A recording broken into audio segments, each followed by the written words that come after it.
Zach Heil, print. I mean, there was nothing to get excited about if you're a Jet fan. You cannot perform this way. I mean, I understand, all right? I didn't expect you to win, but can you go out there and at least keep me? I went to bed at 7.5 minutes to go read my book on Kent State from 1970. May 4th, it's a good book. It's about Kent State. A lot of issues with that, too. We'll get to that. I mean, but that's how bad the game was. There was no need to watch it. I said enough. I'm watching this. I'm annoyed anyway. And when do I ever get annoyed about the Jets? I'm not a Jet fan. But here's the one time I open up my big fat mouth and tell the world I bet the Jets on an over because I'm that confident. I take them every which way as possible. And they go out there and they lay a proverbial big fat egg. Obviously, playing on the road against a team of the caliber of the 49ers is hard to do, but it's fair to say we all expected a better outing and a better ball game from them than what we got tonight. This is where Wisconsin gathers to talk sports. Packers, Brewers, Badgers, Bucks. The Wisco Sports Show is on the air. Now, here's your host, Grant Bills. Two very different comments from two very different types of commenters reacting to last night's Jets game. That first comment is Mad Dog Russo, who, if anyone's ever like, oh, he's just a hot take, yell, attention whore. Yeah, that's the point. And he's so good at it. Putting him on First Take with Stephen A. Smith was one of the best decisions anyone at ESPN's ever made. It's like, this dude's hilarious. Let's put him in a setting where this is not only it fits, but it's encouraged. Big fat egg. In the middle of that rant, he's ranting about his book about Kent State. So the first comment you heard there was Mad Dog Russo on his radio show. And then the second comment was Troy Aikman during the broadcast last night. And that comment really made me laugh because he sounds so disappointed, doesn't he? He sounds like a parent. He's like, we all expected better. He didn't sound mad, didn't sound angry.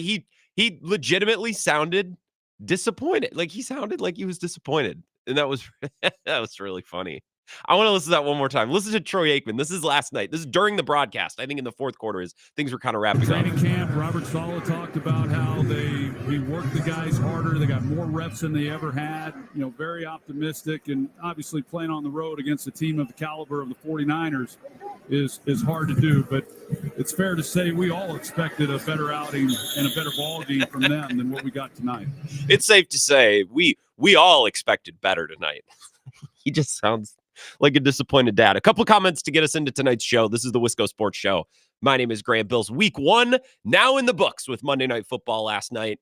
Not really all that surprised by the result. The Niners were really good. Rodgers is coming back his first game from an Achilles injury. Saw some nice moments, but I mean, the Niners are really good, and I'm not sure that the Jets are, which is what we can start by discussing on tonight's show. We can talk about that in just a minute. Not shocking last night, but still entertaining. A game with great entertainment value for obviously, Packers fans. That used to be our quarterback, but also, anyone around football. We got to hear stories about Aaron Rodgers all the time. We got to hear people talk about Aaron Rodgers all the time. So to actually be able to watch him play finally was satisfying. It was entertaining, even though even though the game wasn't any good, as Mad Dog Russo and Aikman both said. You can text, call the show. Would love to have you. 608-321-1670. You can comment on the live stream, Facebook, YouTube, Twitter. Just look up the Wisco Sports Show with Grant Bills, or find me on Twitter at Wisco Grant. You can watch it there, and you can tweet with me and at me during the show as well. Last night was fun. Last night, for whatever reason, even though the game wasn't competitive, it was better than Giants-Vikings. That game had, unless you're a Vikings fan, then it was really fun, but I didn't even feel worth watching, I think, for an outside party. Chicago, Tennessee was close, but not a good football game. Last night wasn't a good football game. It wasn't close, but it was entertaining. And Aaron Rodgers, his presence is great. I'm just happy that he's playing football. His arm is still great. He's great for entertainment value. The NFL is better with him. And for those of you who might not like him, and I don't love everything, like everything that he does, he's always throwing opinions around. He's doing some things I'm like, yeah, good for him. I agree with that. Some things not. That's just kind of the way life works. But I think the NFL is better with him. And for those of you who are like, I can't wait for him to go away. It's like, for who? So there could be another Daniel Jones starting for the Jets. That's boring as hell. I'd rather have Rodgers. I'd way rather have Rodgers. Even if he's doing something that annoys me, I'd rather have Rodgers. So I'm glad that he's back. a lot of people throwing the Jets to the side today. A lot of people completely discarding them and maybe not saying their season's already over before it starts, but a lot of people just kind of discarding the Jets today. And to be fair, they looked miles away last night. They didn't look close to being a contender last night. Rodgers looked a little old and slow.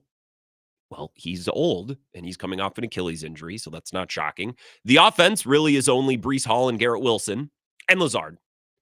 But like we knew that in the offseason, kind of a top-heavy offense. They rebuilt the offensive line, but I still don't know if it's any good. And the defense is talented, but a defense can only get you so far in 2024, and they don't even have Hassan Reddick after losing Bryce Huff in the offseason. So they're down one of their more important pieces, their bigger cogs in the way that they built their team this offseason. Even though he has yet to play for the Jets, he was a part in the strategy, the way they built this team. Hassan Reddick was supposed to be a big part of it.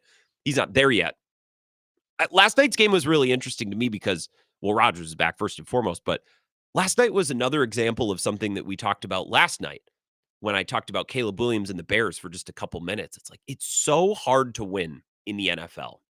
And I was thinking about this because on my drive into work yesterday, I was listening to Colin Cowherd's podcast with John Middlecoff.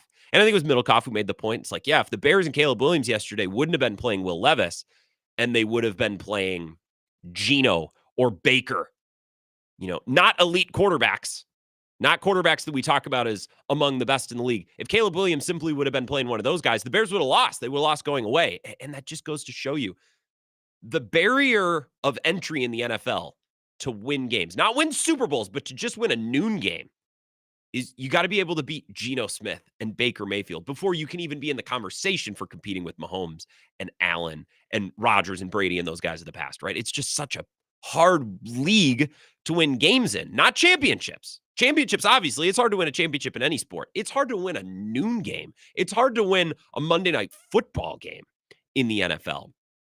This is as excited, I think, as Jets fans have been probably since Rex Ryan, because they were a game away from a Super Bowl with Rex Ryan. It's hard to say that a week one game tops an AFC championship game, but even that was, close to 15 years ago now.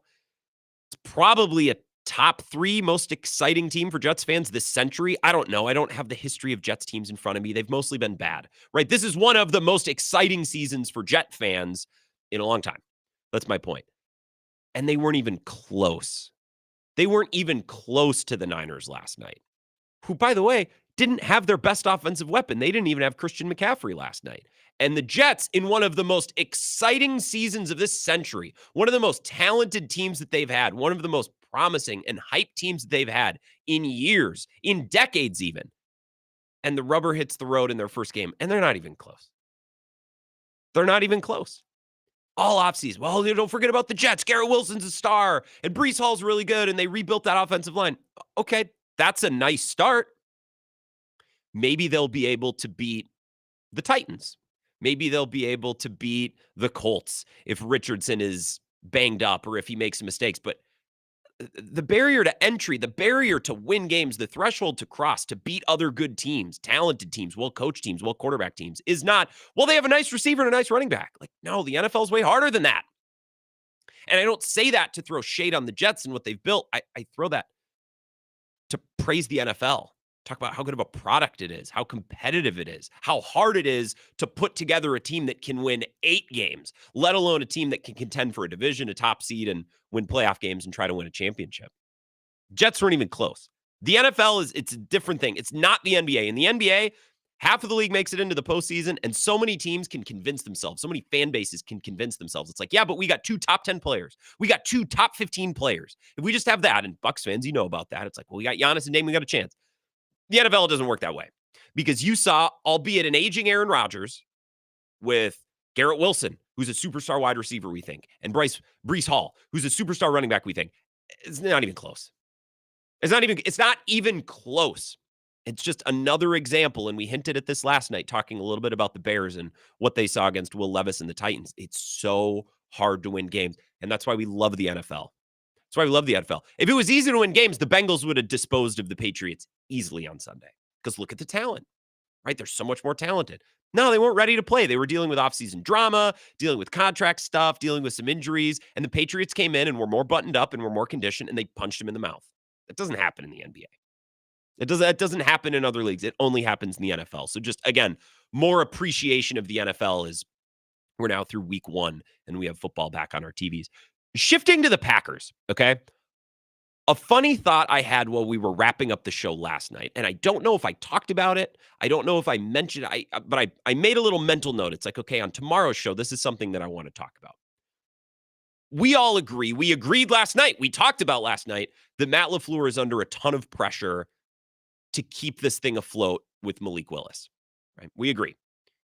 Not expecting the Packers to go undefeated with Malik Willis. We're not expecting them to win their next 3 games, let's say if Jordan Love misses the next 3 games. But we're expecting him to keep this thing afloat. And to be clear, that's because I think Matt LaFleur is good. So I expect a lot from him. And he's got a lot of weapons at running back, tight end, wide receiver. The offensive line is good on some level. I don't know that it's great. I don't know that it's one of their best in recent memory, but it's not bad. To whom much is given, much is expected. And Matt LaFleur has accomplished a lot and has shown us a lot as a head coach. So I'm going to expect him to, again, just keep this thing afloat. He's under a lot of pressure to do that with Malik Willis, right? I just think it's funny. Now through 5 full seasons and 1 week, I could make the case that Matt LaFleur has maybe walked the wildest path that any head coach has walked as they begin their head coaching career. Talk about quarterbacks. The wildest quarterback path. Think about it. 2019, Matt LaFleur gets to town. First-time head coach. Fix Aaron Rodgers. He's in decline. Fix him. McCarthy couldn't do it. Fix him. And I actually think that's a tough gig. I know a lot of people when Matt LaFleur was hired, it's like, well, he's got Aaron Rodgers. Okay, yes, I'd prefer if I came into the league and was a head coach for the first time, I'd prefer to have Aaron Rodgers over Daniel Jones, over no quarterback at all. But let's not act like that's an easy assignment. Hey, get to know this guy who's kind of notoriously prickly, didn't really, we think, get along with his last coach at the end, had been in decline, kind of likes to do his own thing. Good luck. Figure that out. That was his first year as an NFL head coach. And again, it's nice to have an established quarterback. It's better than the alternative, but not without challenges. Year number 2, global pandemic. Oh, and by the way, we're going to draft Aaron Rodgers' replacement, and he's just going to hang around the building. Shouldn't be a big deal. It certainly won't bother anybody. Or that was year number 2. After winning 13 games, losing in an NFC championship game. And he coaches that team to great success. Goes to another NFC championship game. Loses, and that's not what we're talking about, but that's just the context of what happened that season. 2021, Rodgers wants out. And that becomes public during the draft as you're trying to build your team and help your team in the offseason. We go all summer not really knowing what's going to happen. And then when Rodgers finally does show up to camp, he spends 20 minutes eviscerating the organization. By the way, Matt LaFleur hadn't been a part of that long. So Matt LaFleur's like, well, he's slamming my boss. I don't like that. That puts me in a tough spot, but also he's my guy. And in order for me to keep this job and do it well, he's walking that tightrope in his 3rd year as an NFL head coach. They win a lot of games. Now, 2022, he loses Devontae Adams. Rodgers gets hurt, and he's trying to spin it. He's trying to make it work with Christian Watson as a rookie who had injury issues and drop issues right from the jump. Like, that was such a tough way for that year to begin, that drop in Minnesota. Dobbs, Lazard, Tunyon, Mercedes Lewis. Every step of the Aaron Rodgers way his first 4 years, even though he was winning games and the team was succeeding, throughout all of that, navigating all those obstacles that I was outlining. And again, it's better to have Aaron Rodgers than to not have a quarterback at all. But I think, unlike a lot of sports talkers, give Matt LaFleur a lot of credit. Like, I think that's a challenge. That's not an easy first head coaching assignment. Make it work with Aaron Rodgers, and it needs to work now because we're trying to win a Super Bowl before his career is done, before he moves on. And throughout it all, throughout those first 4 seasons, everyone in the back of their mind's like, yeah, but can he really coach? Can he really coach? Or has it been all Aaron Rodgers? Has he just been riding the coattails of Aaron Rodgers? So in his first season without Aaron Rodgers, he now has a chance to show that he can coach, to prove his mettle. He has to do so with a first-time starter and the youngest offense in NFL history. That's hardly an easy job, okay? And he proved it. Turned the team around midseason, got everyone to rally, got everyone to buy in, and they rattled off a bunch of wins, and they almost played their way into an NFC championship game.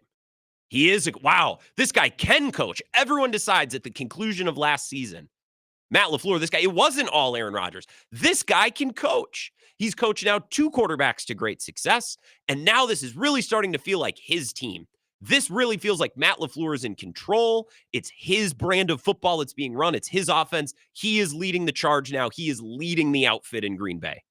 And 1 week into the next season, he loses Jordan Love, and everyone's like, all right, let's see what you got. What can you do with Malik Willis? It's like, man, Matt LaFleur's got to be pissed. He's got to be tired. You know what I mean? He's got to be tired. It's like, why?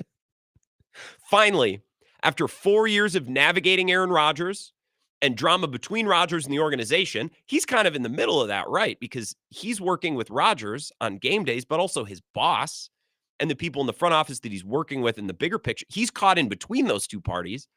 Finally, Rodgers is gone, and Matt LaFleur has a chance to prove himself.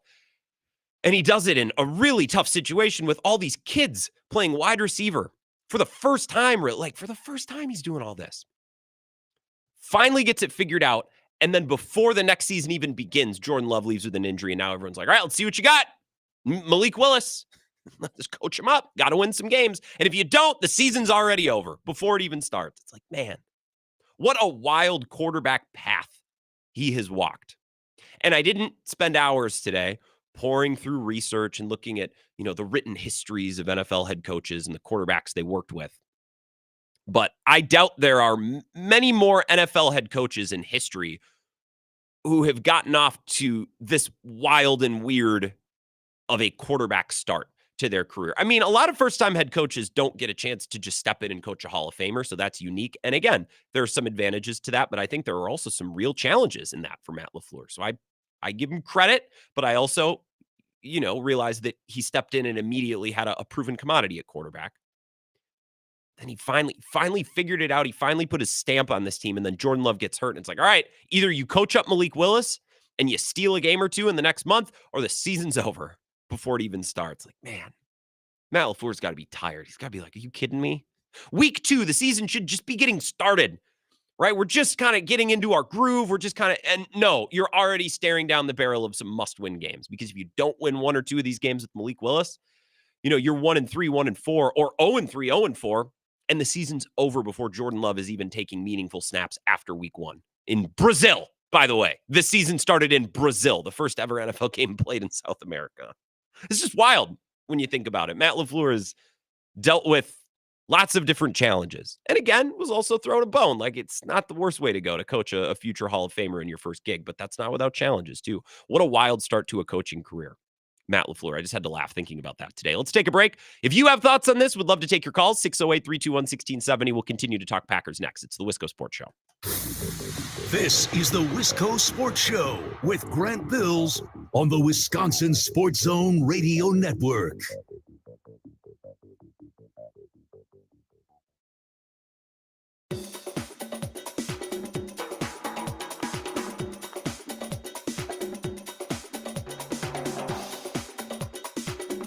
The Wisco Sports Show will resume in 3 minutes.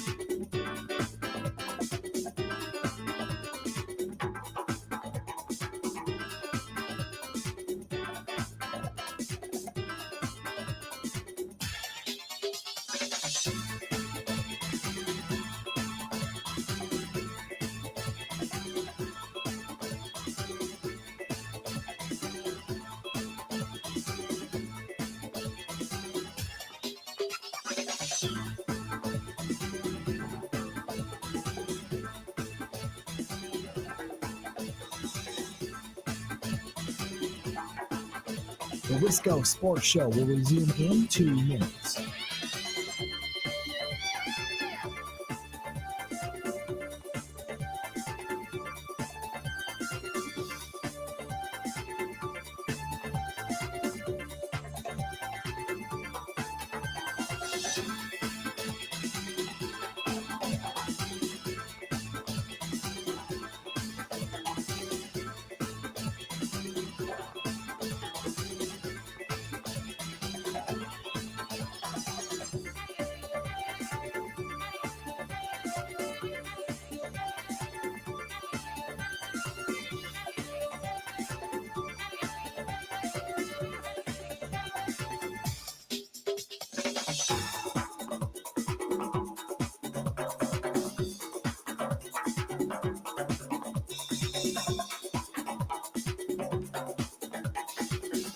The Wisco Sports Show will resume in 1 minute.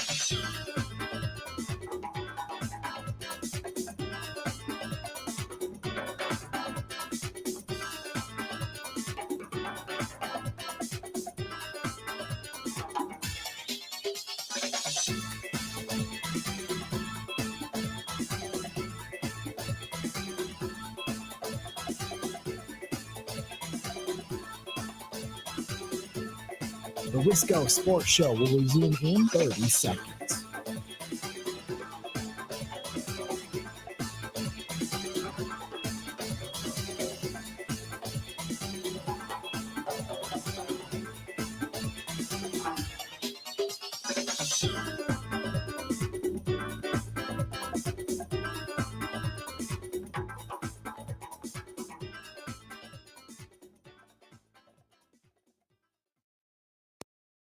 Was there any thought of bringing in another quarterback?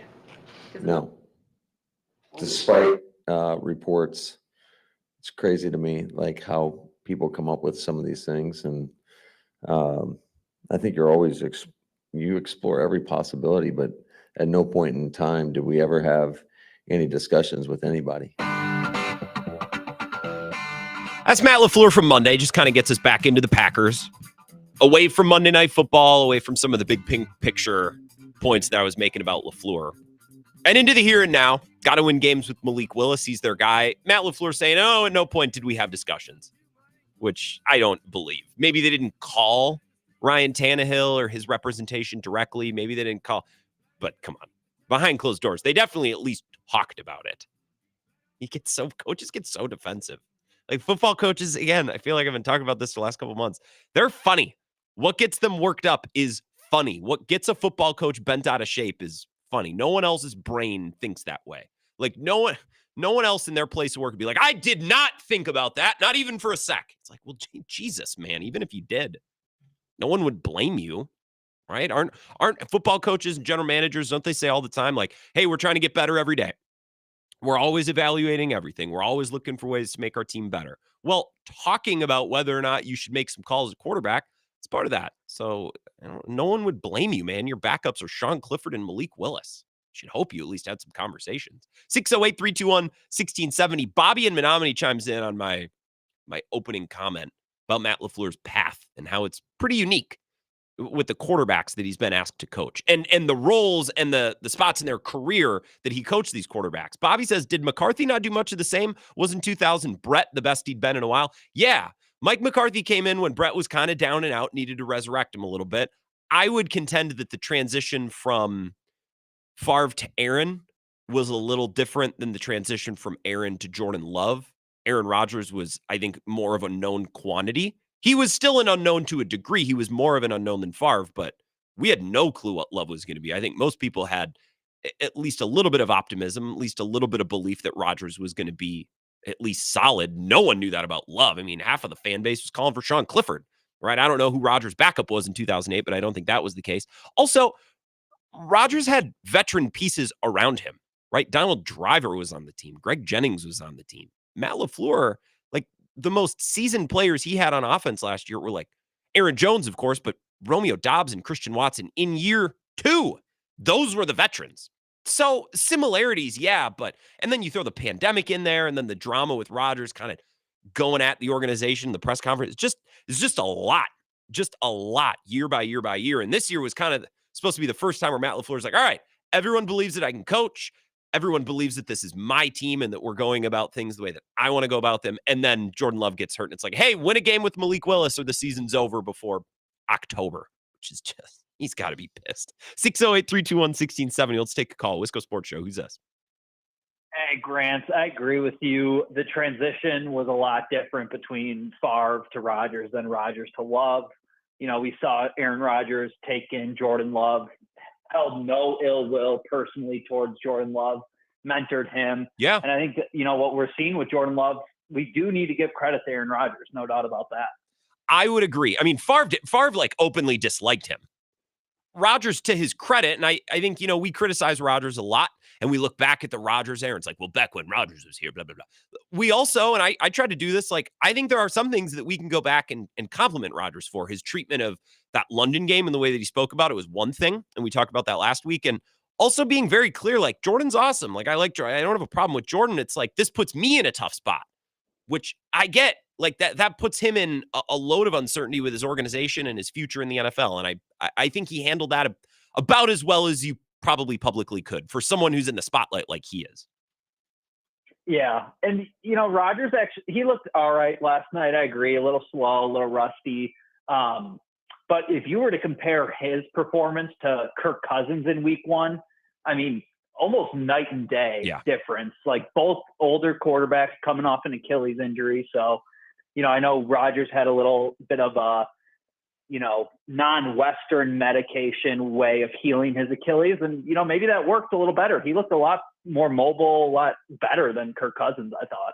So I thought so too. Rodgers, and this is something worth remembering, Rodgers was more mobile before these injuries too. So, like, I wasn't expecting Kirk Cousins to come out and run around because he didn't run around before his injury. He also had, an extra 2 months. Rodgers got hurt in week 1. Kirk Cousins got hurt in, I don't know, a month, 2 months at the most later. Maybe that plays a role too. I also think Rodgers just has a better arm. Like, Rodgers' arm talent, even if his legs were to fall off, he could still spin the ball and make some good throws. Like, he had more to work with pre-injury. And you're right, like, Kirk Cousins, watching him on Sunday, there were folks, it's like, man, are we going to see Michael Penix at some point? Because this looks bad. Yeah, absolutely. I think we could see Michael Penix a lot, quicker than some thought. Last point, kind of a toss-up question to you. What was a worse deal, this Deshaun Watson quarterback situation or the trade the Carolina Panthers made to move up for Bryce Young? So I don't know if I saw you tweeting about that last night. I saw that somewhere on the internet being discussed last night. It was probably from you, Cone. I appreciate the call. So the Bryce Young trade is awful for lots of reasons. They gave up a first-round pick to go get him, which is obviously immensely valuable. But then also that first-round pick turned out to be the first overall pick, which then was a quarterback that we all think is much better in Caleb Williams. So the value that Carolina gave up and the opportunity cost that trade cost them, I guess I don't know the best way to phrase that, it is massive. And that deal looks worse and worse every day. However, they're going to have another first-round pick this year. They're not financially tied. The reason that the Christian Watson, that the Deshaun Watson trade is so bad is they gave up draft picks to make the trade, sure, but so did Denver to get Russell Wilson, right? Lots of teams have taken big swings, and it sucks to not have draft picks for a couple of years, but then a year or two goes by, you're still able to make your second, third, fourth round pick. There's value. There's good players all over in the draft if you're good at drafting, right? Look at the Rams. They didn't have a first round pick for forever, and they still acquired a lot of good players in the draft over the years. What sucks for Cleveland, and I'm not even going to feel bad for him because it's not like there were any secrets about Deshaun Watson and his proclivities, let's say, when they acquired him, is the money that they have tied up in him, and it's fully guaranteed. It's like a baseball contract. So the Deshaun Watson trade is worse, and the Carolina trade, look, that's awful. But if they draft well and they build smartly, they could be in a great spot in a year or two if they play their cards right. In the NFL, I always say this, the NFL is the easiest league to go from very bad to good quickly. It's a very elastic league. Baseball, you're stuck at the bottom for a bit. The NBA, you're stuck at the bottom for a bit. The NFL, if you have a smart front office and they go about their business correctly and you hire a good coaching staff to instill the right culture, look at what the Lions did. They flipped it all around in 2 years, picking at the top of the draft to right there on the door stuff as Super Bowl, just like that. Now, you got to do a lot of things smartly, but I mean, the Browns, the money that they have tied up in him, a guy who can barely play, it looks like I think that's the worst deal just because of that. That's going to be harder to get over, where if the Panthers act smartly, they can actually get over this pretty quickly, as bad of a trade as it is, or as it looks like right now. Bryce Young could always turn it around, but I'm not going to hold my breath. 608-321-1670, Wisco Sports Show. Who's this? Hey, Grant. Ed in McGuanago. Ed in McGuanago, and it's been a little bit. What's up? Yeah, I've been a little busy. That's okay. Had a baby. Congrats, Mazel Tov. Thanks, man. June 27th, 7 pounds, 21 inches. That's Doing excellent. good. He's almost 3 months now, so doing good. And I'm getting married in October, so God, I got a lot going on. Well, you're just But I still crossing got all time the for things show. off your list. Good for you. Yep. Never too late. I want to switch gears on you though. I'm not. I'm concerned about the Packers, but I'm not worried about it. Malik Willis, I think he'll do just good enough to win a couple games, and that's really all we need from him, I think. And it'll be kind of a rough start to the season, but I think we'll round out by midway, and we'll be all right. If I tell you this, worried about. Go ahead. Tell me what you're worried about. Go ahead. No, go ahead. What were you saying? Because I can talk about what I'm going to talk Well, about. if you have a little bit of belief in Malik Willis, let me throw a situation at you. You tell me if you would take this or you would take the unknown. Okay, let's say Jordan Love is going to miss 3 weeks and Malik Willis will win 1 game in those 3 weeks. So Jordan Love will come back October 6th against the Rams and the Packers will be 1-3. Would you take that? Or would you take the unknown? Would you risk it and hope that you could get a better outcome? If you could lock in 1-3, Malik Willis wins 1 out of these next 3 games, so he goes 1-2 as a total. The Packers are 1-3 with Jordan Love coming back. Would you take that, or would you want to hope and risk for a better outcome? So a better outcome, meaning we look for like a Ryan Tannehill or something. No, else. or Malik Willis wins 2 games, right? Like, would you risk it or none? I see what you're saying. Yeah.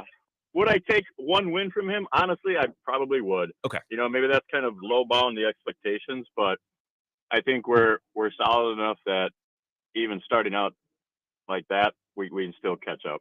Okay. Because I have no confidence in the Bears or the Vikings. So, it's really just us and the Lions, I think, if Love is healthy, gets healthy, and stays healthy the rest of the season after that. Okay. That's fair. What was the thing you were concerned about? Finish your thought before I cut you off. I'm concerned that the Brewers were able to go and dismantle the Reds, almost completely. Grass is and green. Then drop 2 out of 3 of the Cardinals and drop 2 out of 3 against the Rockies. So, I'm not trying to be that guy, but I'm kind of that guy. I'm ready to jump off a ledge. I need some therapy. I need you to tell me why we're not going to totally fall apart at the end of the season here. Well, I guess I can't guarantee it. And I appreciate the call. Congrats on your nuptials. I mean, the offense has gone dead. The concerning part is it seems like if Jackson Churio, the 20-year-old, doesn't produce a lot, the rest of the lineup can't really be counted on, which is scary because, again, he's 20. Are we trusting that guy to keep things going? I think their pitching has been okay. Pitching hasn't been the problem. Man, I'd like for them to replace Hobie Milner with someone good. Elvis Peguero, too. Like, you can't tell me that those are 2 of the best options they have in their system right now. But then again, pitching hasn't been the issue. It's been the offense. So I think William Contreras will find another hot streak. I think Adames will continue to be Adames, hot and cold, but he'll provide in spurts. And when he provides, you need to win those games, right? And you better hope that the 20-year-old continues to provide offense when the Brewers really need it. 608-321-1670. We have time for one more call, and then we'll go to break. And if you're on hold and you can hang out, I'll get to you after the break, or you can call back at a later time if you don't want to sit on hold. 608-321-1670. Last call before break. Who's this? Hey, Grant. Hot Take Jake here. Let me talk to you. Hot take. Go ahead. All right. First things first. This is just kind of a random aside, but I noticed it during Buck season that no matter what someone like a Bobby Portis would do, the fan base just like, this year we're just going to hate Bobby Portis. So I think this year that's going to be Jair Alexander for the Packers. Like, God forbid he gets beat on a play against the best wide receiver in the league.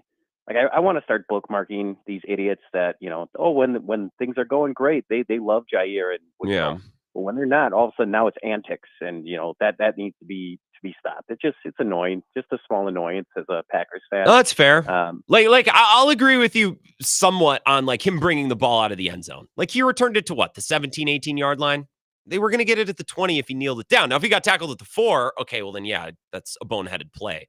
But he's trying to make something happen. He was a great returner of interceptions and punts in college. What if he houses that? Then we're praising him. So that's an example of we are frustrated as a fan base. We need someone to blame. Jair is an easy target. On that instance, on that play, I'd agree with you. Yeah, and, let's say that's an interception that seals the game. It's, Jair's just being Jair. Look at him go. Yeah. That's what the narrative changes to. But I know what I can kind of see what you're saying about LaFleur.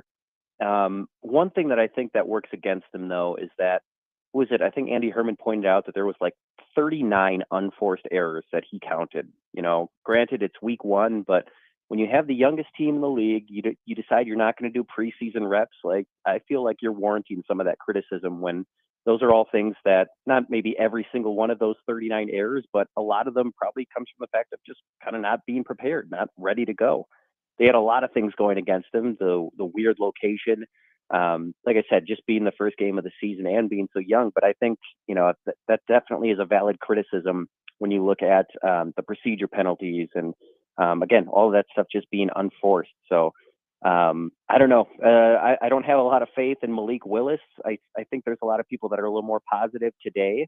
I don't know why. Maybe it's just blind hope, but we got to keep in mind, this is the guy that lost to Will Levis, who, that's the same Will Levis that literally handed the game over to Chicago on Sunday, but just by, I'm just going to flick this up here.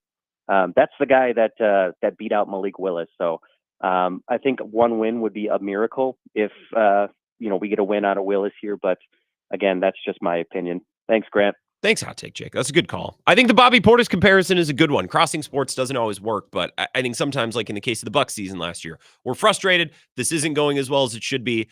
That guy's easy to blame. And Bobby Portis, there were parts of his game that are frustrating, that are maddening. And same as Jair.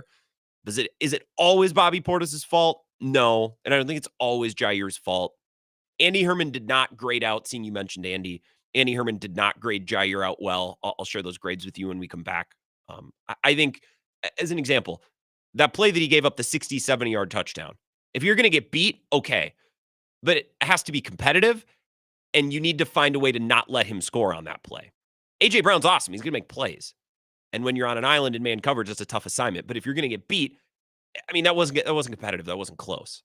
And that's going to be important in Jeff Hafley's defense when they're taking more chances, they're playing more man, they're taking bigger swings. Okay, that's fine.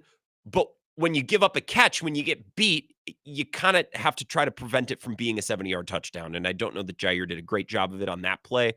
Running it out of the end zone, yeah, it was a little bit chaotic. It cost them like 3 yards, 4 yards of field position. I don't think it was that big of a deal. Everyone's bent out of shape about it. It's not why they lost the game. 608-321-1670. Maybe we could talk more on the other side of this break. I'll take more of your calls and talk about whatever related to the Packers that you want and Matt LaFleur. Something to think about. If I told you can lock it in, you can guarantee today that Jordan Love will miss 3 games and Malik Willis will go 1-2 in those 3 games, which means Jordan Love is coming back against the Rams and the Packers are 1-3. Would you take that? Or would you roll the dice and hope for something better, knowing that it could also be worse? They could also be 0-4 and the season would be effectively over. I think in doing so, I'm gauging your trust. If you say, no, I think they can do better than that, then that tells me that you believe in Malik Willis on a little higher level. And you say, oh my God, yes, I'll absolutely take 1-2 in Jordan Love's absence. That means you really don't believe in Malik Willis. You think it's a miracle that they could get 1 win, lock it in, I'll take it. Just something interesting to think about, even if you're not calling. Just consider that. If Jordan Love misses 3 games and they go 1-2 with Malik Willis, is that a success? Will you take that? Would you lock that in today? Something to ponder. Wisco Sports Show. More coming up next. This is the Wisco Sports Show with Grant Bills on the Wisconsin Sports Zone Radio Network.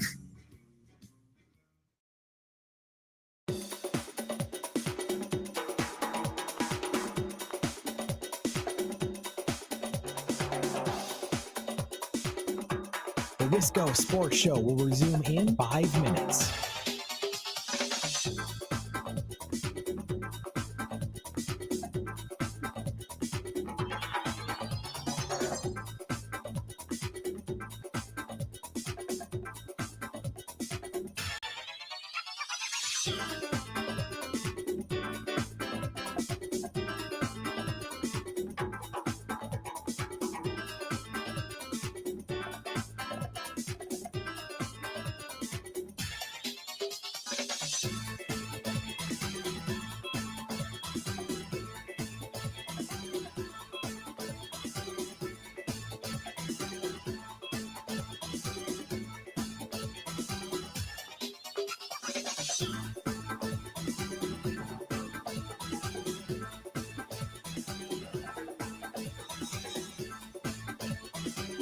The Wisco Sports Show will resume in 4 minutes.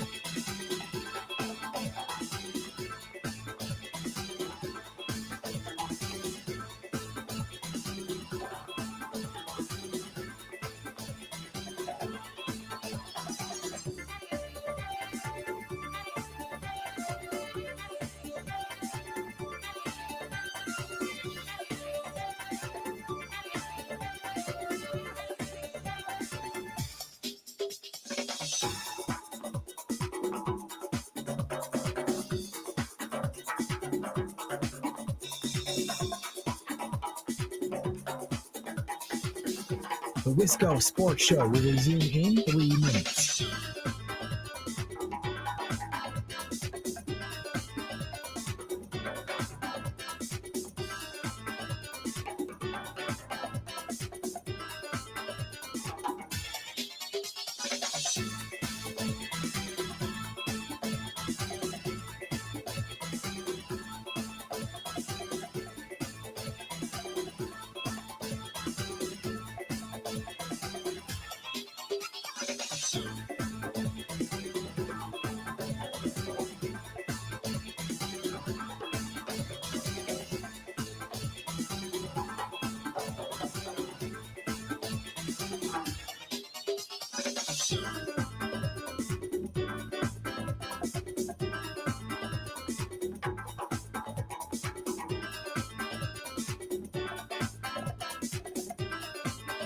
The Wisco Sports Show will resume in 2 minutes.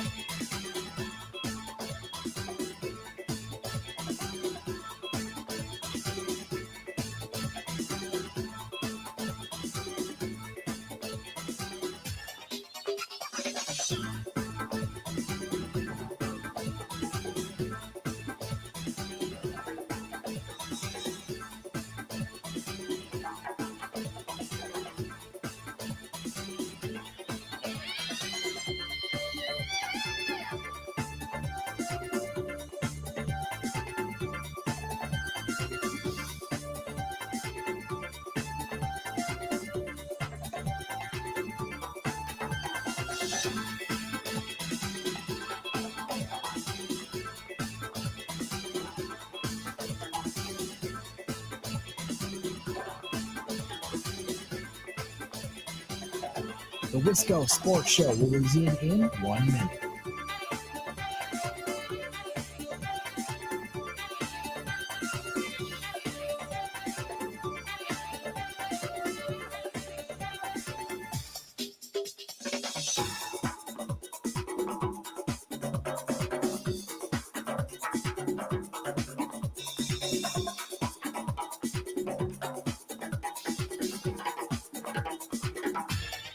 The Wisco Sports Show will resume in 30 seconds.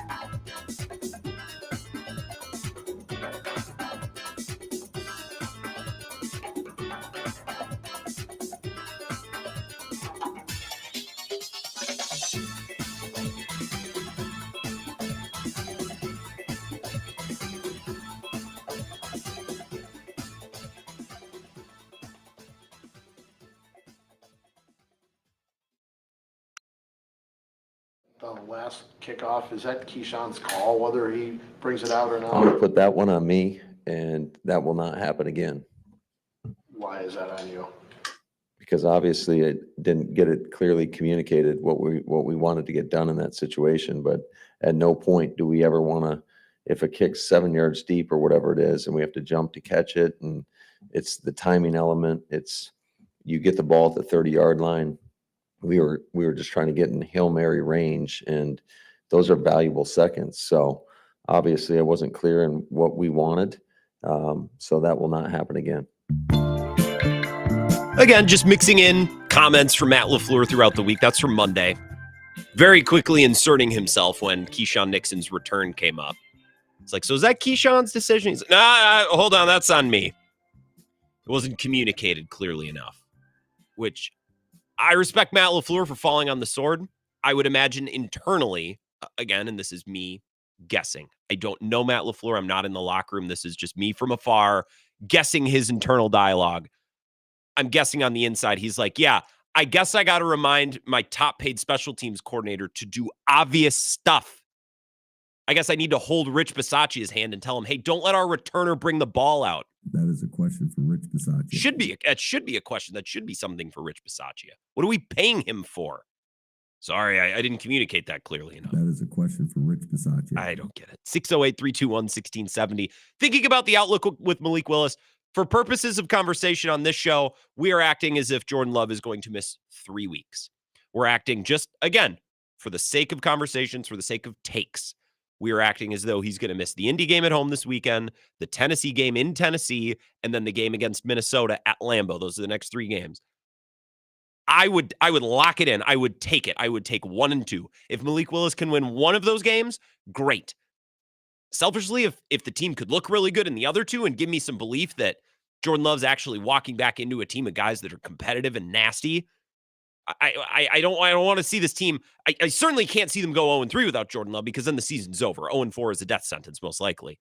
But I certainly can't see them go 0-4 and look terrible, because I want to have some confidence that Matt LaFleur and the staff and this team can survive the loss of their quarterback for a brief amount of time. Just think of 2010 with Rodgers when he left with concussions. That New England game, the Packers acquitted themselves so well in that game to the point where you're like, man, this is a good team. When Rodgers comes back, he's actually coming back to something, right? They can't be 0-4 and just, well, with Jordan Love's coming back, it'll all be fine. It's not really how it works. 608-321-1670. Thank you for waiting. Wisco Sports Show. Who's this?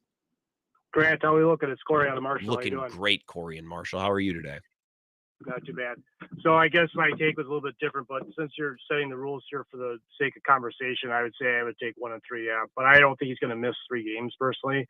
Because if you look at, he got injured on September 6th, and they're saying that injury is like 3 to 6 weeks injury. They seem pretty optimistic. You put 3 weeks out from September 6th, that gets you to the 27th. So I think he only really misses the next 2 games, and I could see him going like 1-1, and then he's back for the Vikings game. But, okay. That would be ideal. I hope that that's the case. I'm just kind of operating 3 weeks. 3 weeks seems not overly conservative or liberal as a guess. 3 weeks seems like I feel like he'll be back in 3, maybe 2, maybe 4. And as you just noted, like, what does Keyshawn Nixon actually do there? That's what I got. What does Rich Bisaccia do there? Like, if you're going to have him bring it out of the end zone, fine, but at least have like, oh, there's this special return play we've been saving for an opportunity where we really need a jolt. Oh, okay, fine, then have him bring it out. That's not the end of the world if you have something drawn up. If you as a coach have something prepared, right? Which I would like to, at some point, I would like to see Rich Bisaccia do something on special teams. I'm like, wow, that's creative. That's representative of a high-level, highly paid special teams coach. Yeah.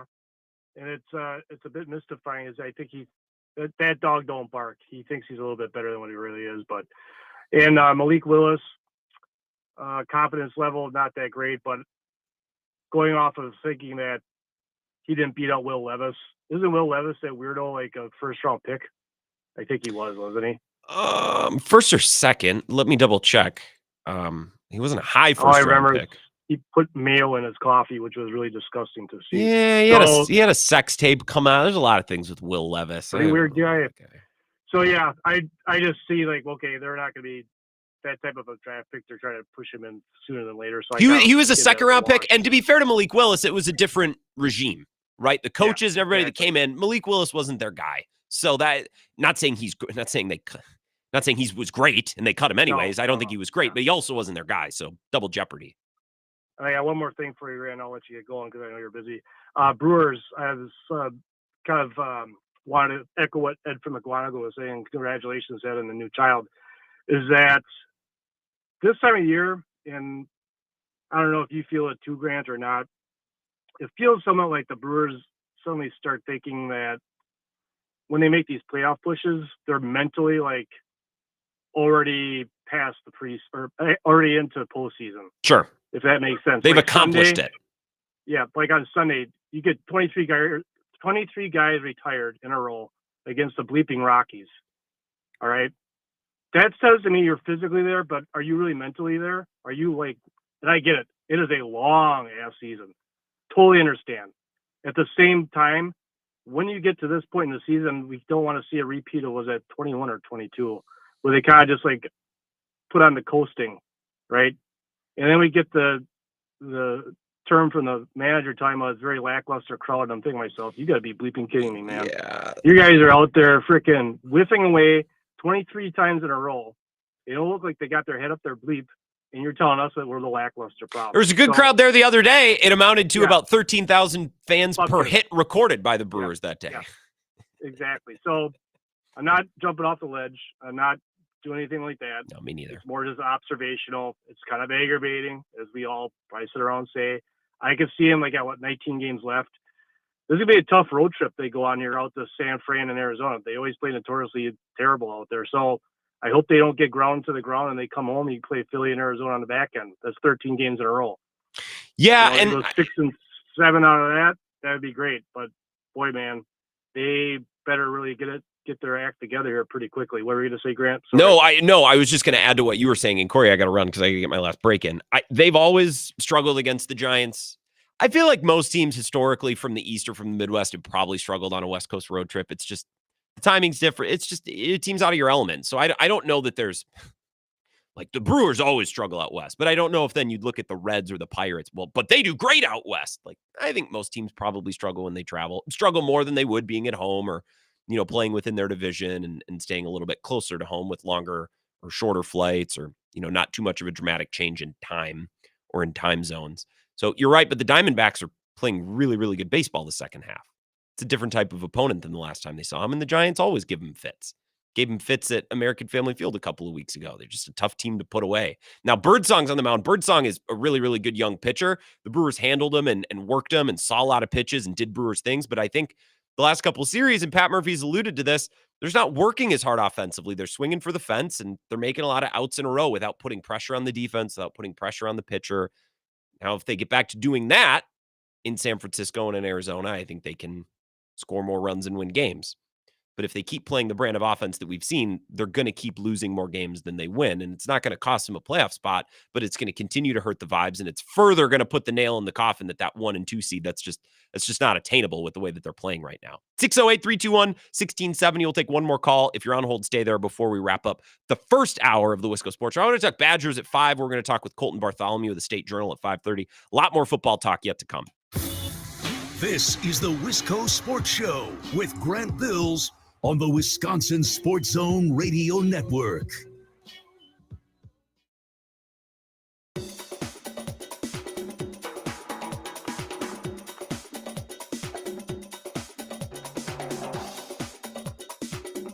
The Wisco Sports Show will resume in 3 minutes.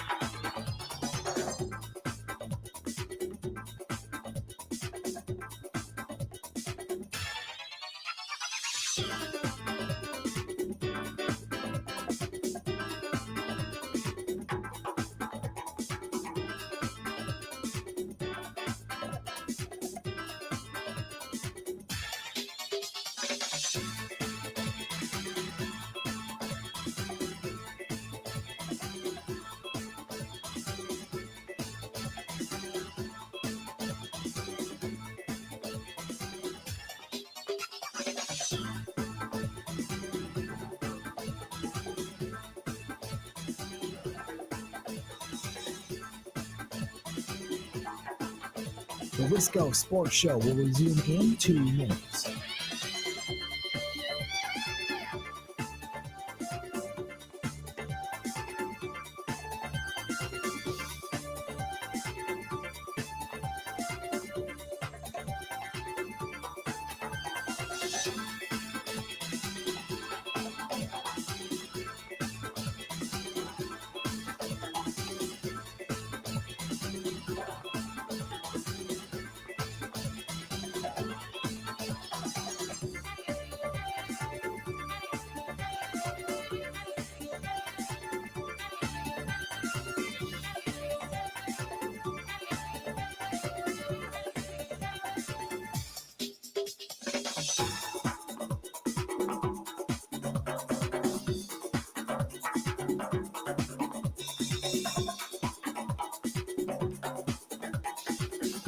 The Wisco Sports Show will resume in 1 minute.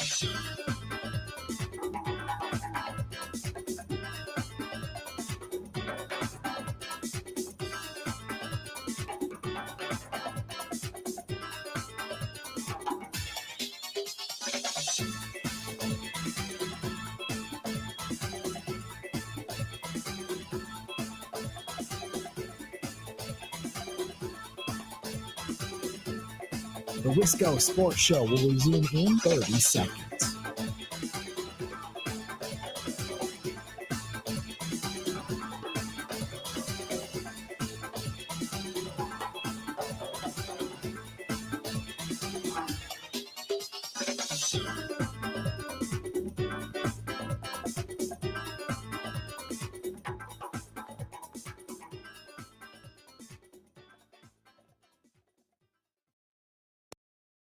to talk about Dak because he's become one of my favorite quarterbacks to watch. Tom had some comments about, Brady had some comments about some of the mediocrity in the game. Dak is not who he was talking about. Okay. For a number of reasons. He's really playing the position.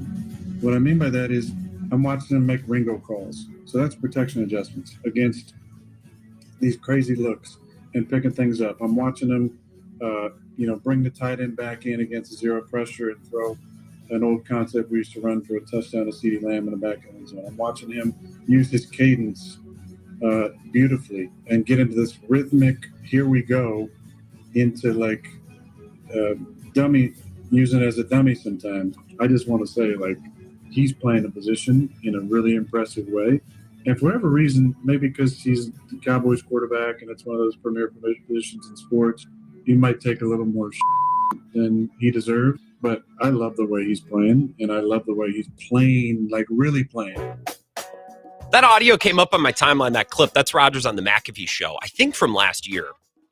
And, played that today during Bill's show. I think it's a really cool bit of perspective on the quarterback position from someone who's been playing it a long time. And I think there is a belief. We've heard it from Brady. You heard it right there from Rodgers. Some of the members of the older guard.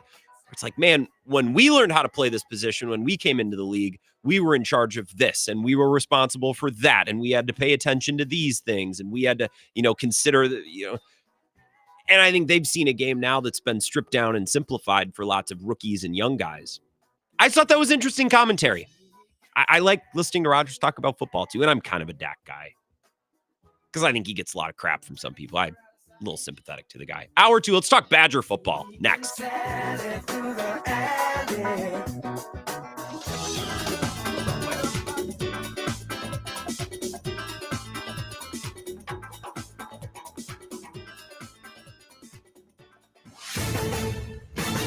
This is a Wisconsin Sports Zone update. Well, it's an off day for the Packers up in Green Bay. They'll get back on the field tomorrow to start preparing for their home opener on Sunday against the Colts. They will do so with Malik Willis as their number one quarterback. Coach Matt LaFleur wasn't ruling out starter Jordan Love yet for the game as he deals with a knee injury, but he believes Willis can be the guy to help them win games if needed. He's put a lot of time and effort into this thing, and he's grinded. He's learned the terminology and is able to spit out the play calls, and we got confidence in him. And I think, if he's given a full week of preparation, a full week of practice, I got confidence that he'll go out there and perform at a high level. Again, it'll be the Packers and Colts on Sunday. Kick is at noon. Turning to the Badgers, they will host number 4 Alabama on Saturday morning. It's going to be just the third-ranked non-conference team they've played at home since 1990. The Crimson Tide come in 2-0 off a 42-16 win over South Florida. Badgers also 2-0 with less than impressive wins over Western Michigan and South Dakota. Wisconsin's last win over a top 5 team came in the 2016 season opener against LSU. Kick on Saturday is set for 11 a.m. Rural Mutual Insurance, keeping Wisconsin strong. Farmers deal with a lot, including long days, stress, and fatigue. This is your reminder to take breaks, stretch, have a snack, and hydrate your body. Avoid farm accidents by keeping yourself healthy. Visit ruralmutual.com to learn how Rural Mutual supports Wisconsin farmers and prioritize safety on the farm. Rural Mutual Insurance, keeping Wisconsin strong. Well, after a day off, the Brewers going to get back into action tonight as they open a 3-game series in San Francisco. They will do so holding an 8.5-game lead on the Cubs in the NL Central. First pitch out west is set for 8:45. With this Wisconsin Sports Zone Network update, I'm Zach Heil, Print. I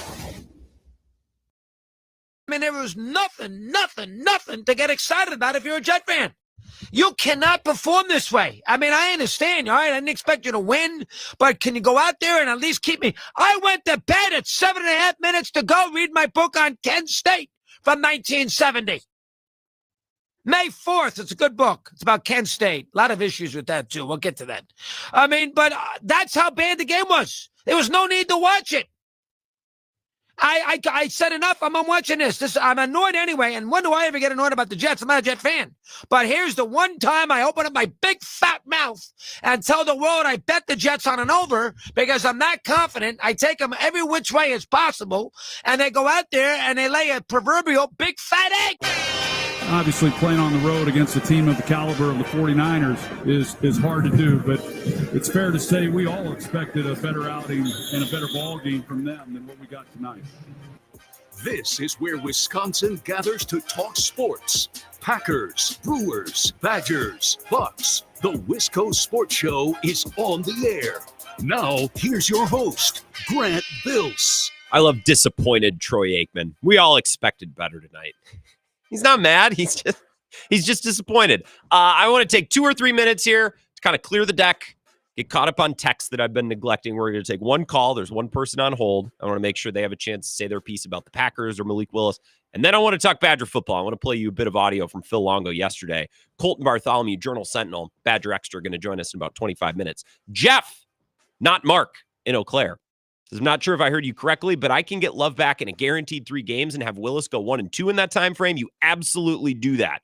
The other side assume Loves is not back in 3 games, and you roll the dice on more Willis games. My grandma always says a bird in the hand better than 2 in the bush. Yeah, I think if Willis can get 1 game, I think I would take that. I think I'd lock that in today if I was given that opportunity. Kyle from the north side said I'd take your deal happily. Yeah, the deal that I'm throwing out there, just something to consider. If I told you Love misses 3 games, Malik Willis goes 1-2, would you take that? Or would you roll the dice on hopefully something better and not something worse? I think I'd take it. Stephen Lacrosse says, I'm praying Love is back for the Vikings game. Can't have Vikings fans shat on Oktoberfest. You know how it is on the border. Sorry, Eric on I-90. And it's funny, the next text we have is from Eric. It says, what am I saying? NFL teams are not always forthcoming with the truth in order to keep order. I think if the Pack would have put Jordan Love on IR, heads would have exploded. That would end up being week 5. And current backup, 5 more losses would be a puzzle that you couldn't fit together. What say you, Grant? I like that, Eric. I don't think he'll be. I think 3 weeks. I think he'll be out 3 weeks. And obviously, if they thought 4 more, they would have put him on IR. They would have put him on injured reserve with a designation to return. They didn't do that. So we have reasons to be optimistic. We should be more optimistic today than we were on Friday, than we were on Saturday, than we were on Monday. I think everything we've gotten since that original injury, which looked really bad, I think everything has been best case scenario since then. 608-321-1670. One more call, and then we're going to take a break from the phones for a bit. Wisco Sports Show. Who's this? We have Vagabond John on 94, the busier, less attractive, much uglier, grosser cousin of I-90. Oh, well, I mean, it depends on, probably where you are. Man, I-90 between the 94 interchange and Sparta, it is beautiful country on 90. I can't argue with that. I've got Willis Tower in my rear view mirror. I am in the proverbial stink hole of Chicago, Illinois. And I cannot believe, quick rant, I cannot believe there are literal humans that subject themselves to living in the literal hellhole that is Chicago, Illinois. I mean, this place is a dumpster fire. This place sucks. What do you mean? Sports teams are trash. Well, your restaurants are $12 for a beer. You're either paying $1,800 a month in rent or more. It's a cheap apartment in Chicago, or you have bullet holes in your windows. It's just this place. What has gotten into you today? What has gotten into you today? All right. I've been in Illinois traffic for an hour, Grant. That's what's gotten into me. All right, that would get into me too. What do you think? You want to get the Badgers conversation rolling, or do you have a Packers thought as we wind that down? Give me one Packers thing. I got to go back to Hot Take Jake's Go ahead. call. I couldn't agree with him more. I think it's an absolute clown show on sports Twitter right now with Packer fans hopping on Jair Alexander. Packer fans, this is exactly what you wanted all year long last year. You desperately pleaded and begged to see Jair Alexander in man coverage. Mm-hmm. Do not come out in week 1, week 2, week 3 and suddenly say, oh, Jair, you can't do man coverage. Maybe, just maybe, the NFL coaches knew more than you last year. But maybe. But it's insane to see Packer fans jump on Jair in week 1. Look, I support the last guy. I still have stock in the last guy. And even I am like, hey, let's give Jair the benefit of the doubt here. So gotta back up Hot Take Jake there. On to the Badgers, Grant. Yep. What a hell of a week we got here. What a week. It is Bama. Yeah. It is a week it's Bama week, obviously, but it is a week where all things are kind of coming together. The angle that I'm kind of looking at this through today, we're going to learn a lot about the Badger beat and their ability to scout football players, because we heard all summer long, all these transfers, man, Jaheim Thomas, wait till he gets on the field. Man, this running back, Tawee Walker, I don't think anybody can tackle him. I mean, Walker's been good. Walker's been good. I think Walker's been good so far. Been awesome. Okay. Oh, Jesus, then what are we doing here? Right. So I think either the Beat are going to prove themselves right and we're either going to win or keep it close, or we're going to get run off the field, or we're going to be sitting here thinking, why were we told that these guys are all-stars all summer long just to have not even, a leg to stand on when the game comes? So I'm looking forward to seeing the talent on the field. I'm looking forward to seeing if these guys can keep it close. I think the major thing, and I can't wait for you to play the audio from Phil Longo yesterday. Mm-hmm. What a weird time to be a Wisconsin football coach. There's weird vibes in the locker room. And that's what I'm a little nervous about, Grant. It's hard enough for these players to have Alabama. They've got 5-star guys in their third string coming to Camp Randall, but now the coaches aren't on the same page. So now we're going to be, well, what's going on with that? That's kind of a side eye right now. There's a couple memes there. The kid in the back seat, the car seat, looking at with the side eye. What's going on? That meme's from like 2011. That's a hell of a pull. Before I let you go, because I do want to play this Longo audio, are you going to be at the tailgate on Saturday morning at the Red Zone? Would not miss it for the world. Okay. I've been offered a number of tickets. Am I going to go to the game? Haven't decided yet. Will I be at the Red Zone? Absolutely. Okay. Let's get to the audio, man, because it's weird times for the Badger coaches. It is good, and I will see you at the tailgate. I'll be there with Ebo on Saturday. I didn't go to a tailgate last year. I mean, you're flexing. Well, I've gotten offered lots of tickets, and I was rolling my eyes, but I got offered a ticket, and I'm going. So I can't judge you for bringing that up. It's not like you said that, like Tony in Texas yesterday. Started, hey, I was with this woman. She's a Vikings fan. She said that I was hot, and I'm like, oh, I thought this was a football comment. So still one step below the bragging on sports radio spot of Tony in Texas, but still there. But I'll brag too. I got offered tickets. I'm going to go, and might as well stop at the tailgate first with Ebo at the Red Zone. Thanks to Leinenkugel. So be there. WOZN, the Zone, our flagship station at the Red Zone, the bar. Two different things. Okay. Phil Longo spoke to the media yesterday, and I'll be honest.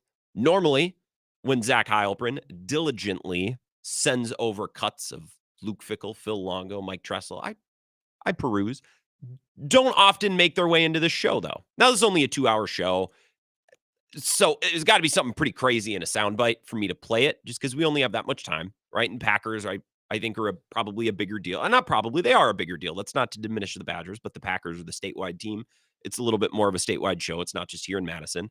Zach got to the studio yesterday after being at Media Avails and said, he didn't come in like, guys, guess what? Like someone fell in a well. That wasn't the situation. But I was talking with Zach, and he's like, yeah, I talked with Longo earlier today, and I'm not sure that everything is. I'm not sure. He just said it was weird. He said he went on this long rant about how, this, that, and the other thing with the offense. And Zach hinted at, I'm not sure that Fickell and Longo are completely and totally and 100% on the same page. So I'm going to play you this 1-20-second soundbite. Longo addresses a lot of different things about his offense in here. It was mostly unprompted. Jim Polzin asked about the offense, and then he went on to the next question that was asked about the wide receivers, and then he circled back. So this is like in the middle of an answer, one answer removed from the actual answer about the question. Here's Phil Longo. The more I talk, I think the more muddy I'm making it. So here he is. When you have such high expectations, it can be disappointing sometimes when you're not laying 45 on the board every week. But the focus is just doing what we have to do to win each individual game. And if we stack enough together, you wind up putting together the season that you want. We have utilized our statistics in the past to recruit and to attract these skilled players because we want them to come to Wisconsin and continue that, that whole process offensively, but nothing replaces winning. And if we're going to be a little less explosive or a little more conservative or a little more efficient to win a game, that's what we're going to do. Whatever it takes to win the next football game is our approach. I think fans love seeing points and they love seeing big plays. I think any of them would trade those for wins just about any day of the week. And I'm here to please Coach Fickell, and this staff is here to put an offense on the field that helps us win the games. You would hope that the fans enjoy winning more than anything else, and that's the only goal that we have in preparation for each week. There's a lot there, right? As he was speaking, if you're watching the live stream, I was typing because I was kind of writing down some different bullet points. So the main theme, I think 60% of that answer was talking about, hey, scoring the most points, that's not our goal. Hitting big plays, having fun, right? Putting on a laser light show for the fans. That's not the biggest thing. Winning is the biggest thing. I'm here to run an offense that puts us in the best position to win games. Okay. So that's the number one thing. He also mentioned recruiting. In the past, we've used our offense and we've used those statistics to recruit skill position players, to give them a reason to come here, as if to say, hey, look at all the yards we put up, look at all the points, look at all the opportunities you'll get if you'll come here. Okay, so we mentioned that. That's worthwhile. I wrote that down. He also made a passing comment. Well, I'm just here to please Luke Fickell. I'm just here to do what he wants. I'm here to please Coach Fickell. I'm here to please Coach Fickell. I'm here to please Coach Fickell. Okay, so that's part of it too. That was an interesting admission. At the very least, it's interesting. At the very most, it's something much more. Almost as if to say, "Look, guys, I'm running the offense that I'm being told to run. I am calling what is being dictated to me to run." He mentioned the fans. I get the fans want to say that's secondary. I think there has been a lot of gripes from the fans. If the team was winning, no one would care. If the team hadn't won 7 games last year. And that's the thing. And this is what I brought up to Bill earlier today, because I texted Bill this morning. I said, hey, I know we normally don't play a ton of Luke Fickell audio or Phil Longo audio, but this answer from Phil Longo yesterday was interesting. I think we should get into it. And we spent about a half hour during the 10 to 2 show, during Bill's show on this earlier today. And something that I pointed out, it's like, look, I understand that winning is the priority. Winning is more important than hanging a crooked number on the scoreboard. Winning is more important than putting together a highlight reel of creative, constructive trick plays every week. I get that. You won 7 games last year. It would be a lot easier for me to accept this line of reasoning. It would be a lot easier for me to accept this if I was an Iowa fan, right? If I was an Iowa fan and my team was consistently winning 9 or 10 games, okay, well, the offense is ugly, but winning is the main thing, and my team is winning. Wisconsin's not really winning. And even when they are winning, it's not really all that pleasing. It's not all that satisfying. It doesn't seem like they're winning as a result of their offense. Sometimes it seemed like they've won despite their offense. So I get it. I get it. Winning is more important than style points on offense. Sure. But you're not Iowa. You're Wisconsin, and you've been winning. You won 7 games last year, and I think why fans are displeased so far this season is it looks the same, right?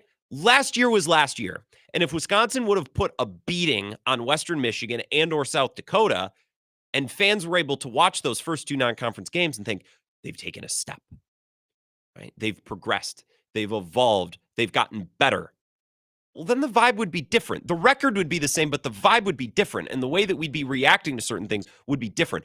But it feels exactly the same. It looks exactly the same. The vibe is exactly the same.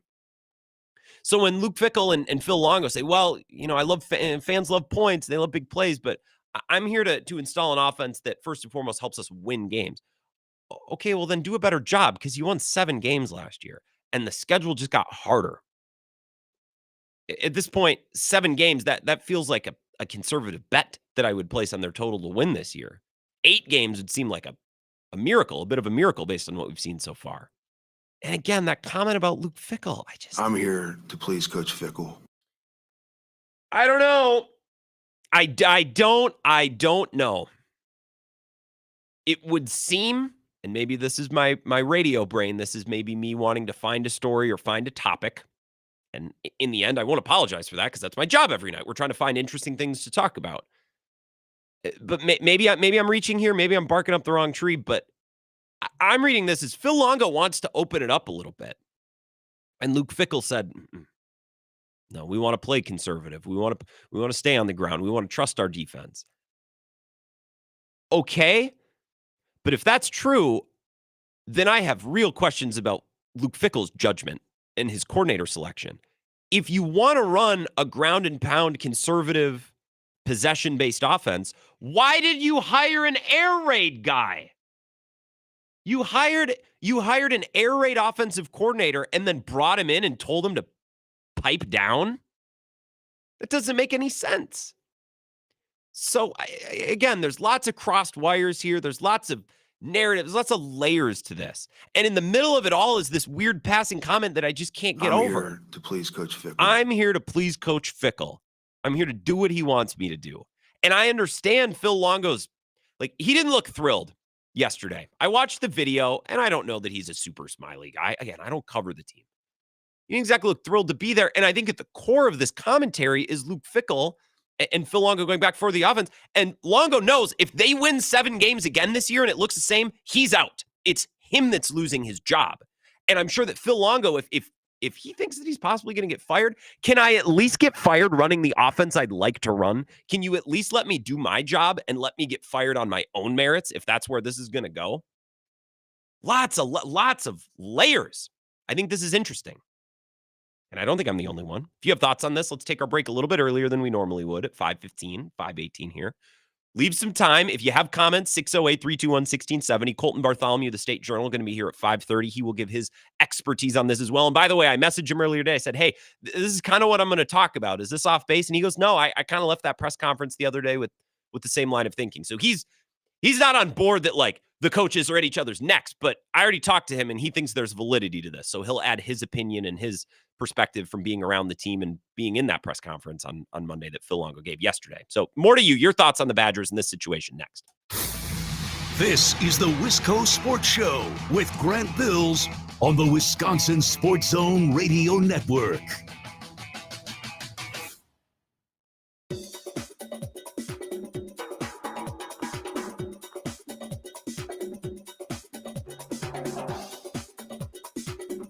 The Wisco Sports Show will resume in 3 minutes.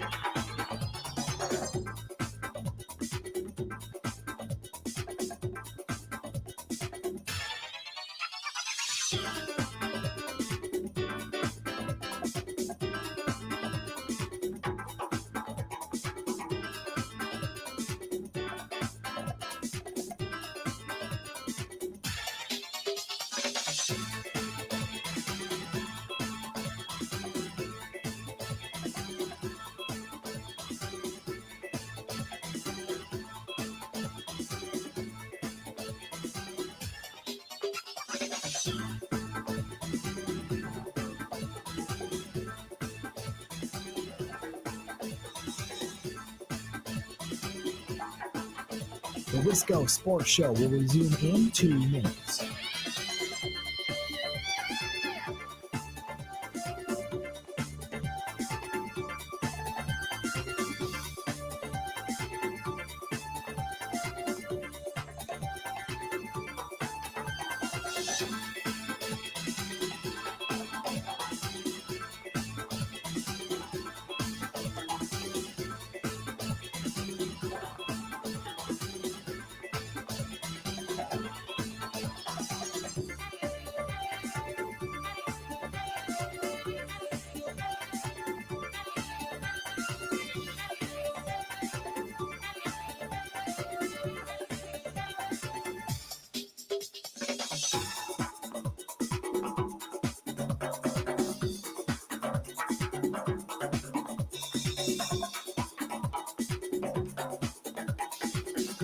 The Wisco Sports Show will resume in 1 minute.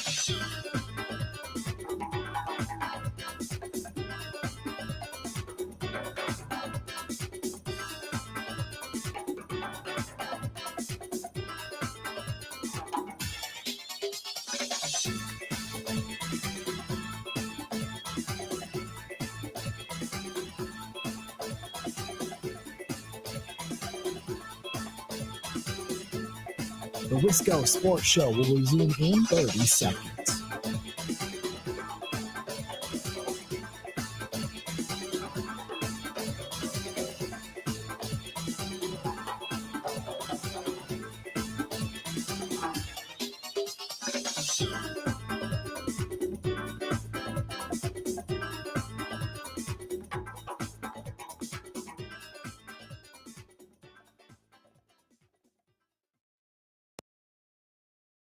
Whatever it takes to win the next football game is our approach. I think fans love seeing points and they love seeing big plays. I think any of them would trade those for wins just about any day of the week. And I'm here to please Coach Fickell, and this staff is here to put an offense on the field that helps us win the games. You would hope that the fans enjoy winning more than anything else, and that's the only goal that we have in preparation for each week. It's the Badgers offensive coordinator, Phil Longo. It's from yesterday afternoon. And on its face, I guess that's Phil Longo just explaining why his offense really hasn't been what folks have expected. All right, maybe it's nothing more than that. But this is sports radio. We have a show to do today. And also, I've talked to a couple Badger people. I talked to Zach yesterday. I talked to Colten Bartholomew today. And said, hey, am I nuts if I'm connecting some dots here that it typically totally doesn't really seem like they're on the same page? And they're like, no, we were asking the same questions yesterday after listening to the press conference. Yeah. To say, hey, man, look, if you don't like the offense, I'm just here to please Coach Fickell. I'm just here so I don't get fired. I'm here to please Coach Fickell. I'm just here so I don't get fined, I guess was the quote. Phil Longo at this rate could very well get fired at the end of the year if they only win seven games again. And that's why he's probably like, I'd at least like to run the offense that I was brought here to run. If I'm going to get fired and if this is going to be my fault, I would at least like to do this my way. So we'll take your calls. I got a message from Colten. He's still down on the field waiting for players, which is just despicable. These beat writers, they have families. They have a home life to get home to. How dare they make them wait around any longer than they already need to? And also some of them have radio hits to do. Won't they think of the families and also the radio hosts?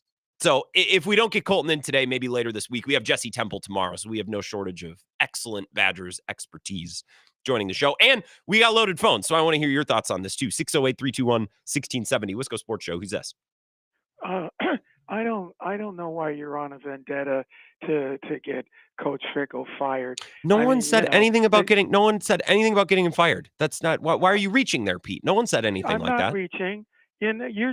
No, I listen to your program every day. I'm not reaching. You've been talking about this all week, so you want to pay another coach, what's his buyout, maybe $14, $15 million, pay another coach not to work, and that money could be spent on buying players, rather than paying him not to work. And I bet you don't have anybody in mind that's any better. Do you? I'm not saying that he should be fired. First of all, I've been on this all week. We talked 90% Packers yesterday. I played this at the end of the show and was like, hey, we'll probably get to this tomorrow. I'm not saying they should be fired. Here's what I would like. I would like Luke Fickell to let Phil Longo run his offense the way he sees fit. That's what I would like, because when I listen to this answer, Pete, I don't get the sense that that's what's taking place. Well, obviously they don't have the talent, for Longo's offense to, work. Maybe he shouldn't have hired him. But I'm just saying that, if everybody that's always calling in to have somebody fired, my first question is who have you got in mind? The coach at Notre Dame, the coach at Michigan, the coach at Northern Illinois, who Brian Kelly. Jimbo Fisher, he'd be cheap because somebody's paying him $75 million to work. Who have you got in mind? Given that we're a small market and our boosters don't get up to the pay line to pay these players, what you have to do now, who have you got in mind that that's going to create a miracle? I mean, if you don't like 6 or 7 wins, if that's not good enough, then tell me who you've got in mind. Do you think otherwise than that, you're just complaining? I don't know. Maybe you think that, that's good for the show. I'm serious about it. I want to know if you think somebody else has got a better job, who is it? Can I ask, do you think if the Badgers win 6 or 7 games this year, what's your take on that? What would your judgment be on the program if that's how many games they won this year, Pete? My judgment is it's a big tough conference, and we didn't schedule enough patsies. I mean, we haven't been a particular juggernaut for a long time, and we've had problems getting quarterbacks. And also, everything's changed now because you have to buy players. Mm-hmm. So that's just it. That's by the way, I've always thought that it was always recruiting and not so much coaches. So that's mine. But like I said, if you got somebody better in mind, I want to hear who it is. Really, for real. And that's, otherwise than that, I mean, then we'll just accept the participation trophy like they do for your Brewers. Okay, so I'm fine with all that, Pete. There was some good analysis. There were some takes in there that are fine. Okay, so the schedule is tough. The conference is tough. Yeah, 100%. No one's saying that Luke Fickell should be fired. I'm just saying I would like to see his offensive coordinator run his offense. That's what I would like. I don't need him fired. I think Luke Fickell's probably a fine coach. And if they were to fire Luke Fickell, I don't know that they'd be able to go out and get an equivalent coach, right? And also, just as a rule of thumb for the show, if we're ever talking about coaches and we're not satisfied with the job they're doing, or someone suggests like maybe they should look for a different coach. And Pete, this isn't personal. It's just you're the one who's going to bear the brunt of this because you just did it. One of the most annoying things you can do in sports discourse is be like, oh, well, then who would you hire? Who would be better? I don't know. Okay. That's not the point of the conversation. I hate that. But Pete, I never asked for him to be fired. So I don't know where you're getting off there. I'm just talking about an offensive coordinator and a head coach that I kind of think are at odds. And I would prefer if the season's going to be 7 or 8 wins tops anyways, and probably underwhelm most fans. It's off to an underwhelming start. I'd at least like to see what the offensive coordinator's got up his sleeve. Is that too much to ask? I don't think so. I think that's very reasonable. 608-321-1670. Wisco Sports Show. Who's this? Yeah, so it's Racing Bob from La Crosse. Racing Bob. What's going on, Racing Bob? Oh, just talking about racing here. Longo and what they're saying, I'd say too early to tell and relax. Okay. Okay. In racing, it doesn't pay. It doesn't pay to show off and hot dog when you don't need to. It just reminds people how fast you are. And all of a sudden they start going, hey, this guy's really quick. How's he doing it? And how can I beat him? The last 2 games, they did enough to win. And that's what he said. Okay. I'm pleased with my coach.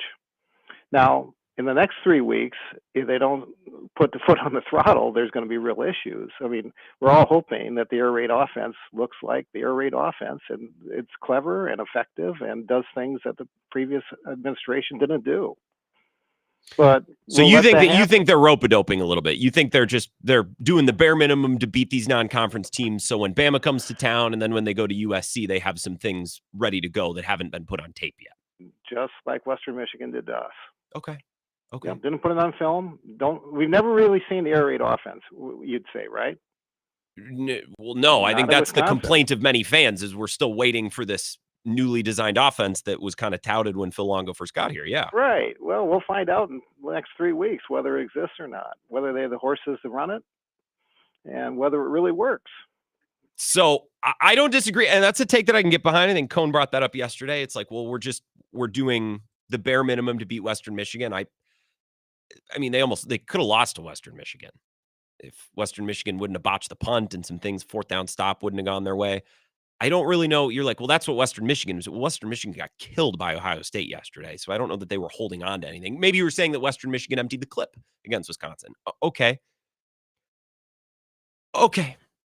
Maybe they've been running some vanilla things. Maybe they're keeping us all in the dark on this. Okay. I also struggle a little bit, Racing Bob, with the idea that, hey, I know the offense didn't look good the entirety of year 1, and I know it didn't look good against South Dakota, and I know it didn't look good against Western Michigan. But here come Bama and USC. This is, if it looks good, this is when it should look good. Like, I don't know that I'm connecting those dots. But I like to take. I like to keep my mind open to the idea that maybe they've been hiding things, keeping things off tape. 608-321-1670. Wisco Sports Show. Who's this? This would be Tim from Sparta. Tim in Sparta. How are you today, Tim? It's been a while. Well, I was having kind of a so-so day until I started to listen to Pete prevail upon insanity once again. I love how Pete just takes it to 100 miles an hour all the time. No one's calling for Fickell to be fired. I'm just kind of wondering what's going on behind closed doors between him and his OC. That's it. I mean, from the clip, I don't know how he got from point A to point Z at the speed that he did, but he did. And God love him for it. Great caller. I think you're absolutely right. I think this is a really interesting topic. The way that he put it, the way that he went back to it in that news conference, there's something going on behind the scenes where they're butting heads over something. I don't know if it's personnel. I don't know if it's packages. I don't know what it is, but I think it's fascinating. And if it continues, I don't know that Longo will last the season, because I think you could hear all kinds of frustration in his voice on, I am here to please. Yeah. It's He doesn't, like, oh Tim, he my doesn't God. sound thrilled. He doesn't sound excited. I'm here to please Coach Fickell. No. It's definitely a case of I'm not being allowed to. It's like when Kamala called Joe a racist in the primaries way back in the day. She really didn't call him a racist, but she kind of did. Well, here Phil is going, well, I'm just here to please, my head coach. Don't read anything else into it. Well, Sure. Don't do that. Don't throw the bait out in the water if you don't want to catch a fish. Interesting. Don't throw the bait at man. I like that. That's good. I've never heard that before, Tim. That's good. Oh, well, you're not as old. You're not anywhere near as old as I am. So that's an old one. Well, now But, now I feel like I've gained some wisdom. Well, see, you've learned something from Pete, and you've learned something from me today. It's a good day. And if Vagabond John hasn't called in yet, that would be the trifecta. Well, and I always feel he educated us on the perils of driving in Chicago. I appreciate it, Tim, and we can take a call or two more before we go. We're not going to be able to connect with Colten today because he's down on.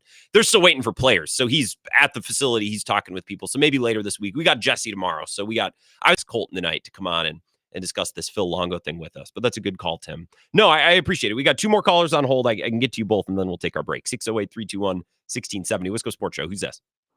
Grant, Tony from Texas. Tony. I'll make it quick. Yeah. I am catching the vibe you want Fickell fired. I got to agree with Pete. Okay, I know you don't mean that. I know you're doing this thing where I'll call in. I'll stir it up. I know that's what you're doing here. Well, you got Robert Sala and Nathaniel Hackett out there potentially. What does that do for you?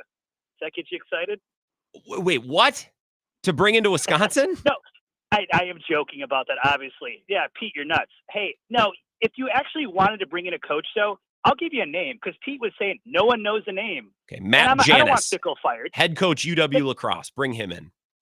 No, the Northern Illinois coach, you guys. Oh, flavor of the week. Okay. He was here. Okay, sure. I know what you mean. But what are we doing? I don't want any of this. I just want Luke Fickell to let his offensive coordinator run his own stuff. That's it. It's the most that might be the most reasonable thing I've said in weeks on the show, actually. Yep. Like Bill Parcells said back in the day, he wants you to cook the dinner. You got to buy the groceries, right? So he's not getting the players. I think Pete's right about that. They don't have the players. They don't have the skilled players. They don't have the linemen. The line is where they're losing these games. So they're probably going to get their asses waxed by about 30 points to Alabama, and it's going to be ugly. But, they're in trouble. I don't see this program trending in the right direction, and it's year to year. I get it. But I want to see some glimmer of hope. UW Badger basketball, I see hope. I don't see the football team right That's now. a program. That's a program with an identity, with an idea of where they're going and what they're doing and means to tackle all these new wrinkles in college athletics. Tony, I appreciate it. Greg Gard has never been more favorable in my eyes watching what's going on in football. No, I don't think they've gotten worse. I don't think they've regressed. They just haven't progressed. And they should have, at least through 2 games. I guess there's still time, but I don't know that I agree with Race and Bob. It's like, hey, the offense hasn't looked good yet, but don't worry. This Bama game and this USC, that's when it's all going to come together. That's a tough line for me to buy. All right, one more caller. Wisco Sports Show. Who's this? Now let's bring the trifecta out. There we go. I was wondering if we might hear from you, Dave. Dave from Monona, everyone. Oh, Pete. I'll give him a name. I told Evo this morning. I would love to see my man Deion Sanders come to Wisconsin. Why? That's who I wish we had as a coach because that guy demands respect. You don't like it, get the hell out of here. And not sure how he would do in a white town because Stu Jackson didn't do too well here. And I can't remember the basketball coach in '79, but that was a long time ago. But what is this? The one guy talking about Western Michigan didn't show anything on the field, maybe your film. No, you are what you are on the field. Wisconsin stinks. There's no communication on the field. You can clearly, I hear Mark Telscher and Matt LaFleur in almost every play. And Longo, he's gone. Well, I think that's probably why Phil Longo's frustrated, Dave. Can you see maybe what the dots that I'm connecting there is? Phil Longo knows that he's going to be the one to lose his job if this year goes like last year. And I could understand his frustration if he's going to be the one fired when he can't even run his own stuff. He can't do what he wants to do. No, he's gone. And Pete acting like an idiot, and he is, talking about, if you got somebody better, and $14 million. Are you kidding me? I just heard today there's a chick down LSU, some athlete, she's making $10 million. $14 million is a drop in the bucket. Are you talking about Kim Mulkey or a player? Who are you talking about? I guess I don't care. LSU, some female athlete out there I heard today was making $10 million a year, and I was like, holy crap. It's good business if you can get it. She's the girlfriend of Paul pitcher from Pittsburgh. Oh, Libby Dunn? Okay. Yeah, the gymnast. That's it. Yeah, that's it. No, yeah. But Oliver Dunn. You're talking about $14, $15 million. That's a drop in the bucket. He's going to have a bad year this year. He's going to go 7, and schedule patsies. He'll just schedule like 10 years in advance. Yeah. So, and you got to have, and now it's all about, hey, Pete, it's all about the television market, man. I hate to educate you about economics. It's all about the television market and the money you're bringing in. If you're going to pay players, you don't schedule patsies anymore. Well, you don't make any money with Western Michigan. This is what's difficult, right? Is you need to convince players to come to Madison. A game against Bama, that's a chance to showcase your stuff against a big program. That matters. And they could have scheduled 3 years ago. They could have scheduled Western Kentucky. They could have scheduled a slap this week against Bama instead. But they just played South Dakota and Western Michigan. That's a directional school and an FCS school. Like how much easier can you realistically get without scheduling an absolute cupcake? And they scheduled those years ago. Yeah. Was it 7, 8, 9 years ago in advance to Alabama, and now they get the whole new conference. So yeah, Pete, it's all about economics. I hate to do that to you, but he wanted somebody. That's who I want. I love my man Dion. He's going to be out of football when his son graduates. But man, when he walked in and says, "Hey, there's the door," and 30 people got up and left, are you kidding me? I'd love to see that in Madison, Wisconsin, and you wouldn't even see any protest. I say they all go Dion. I got my Colorado Buffalo hat on. It's just for this call, just so you know that I had to put my Colorado hat on.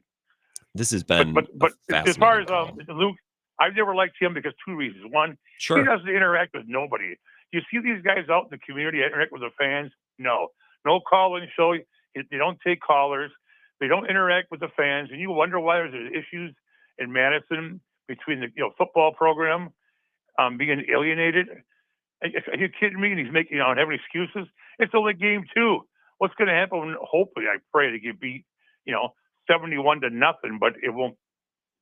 The fans, fans don't show up on Saturday. I'll put it this way: I had a hard time selling my tickets. You ought to see the tickets that are on sale for this Saturday's game. Holy crap! A lot of them on sale. Just in my section alone, Section U, we finally got rid of them, but we started at 1,500, but it got down to 200 a piece. That's almost face value. Face value is like 100 in the low hundreds for a ticket.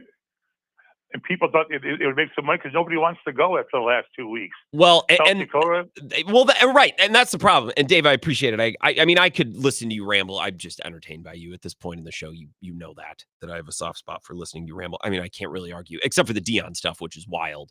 I understand that you like the accountability thing of him getting rid of players that suck, but where's the accountability for him? But that we're going to set that to the side. I mean, I think that's a pretty based call. I can't really disagree.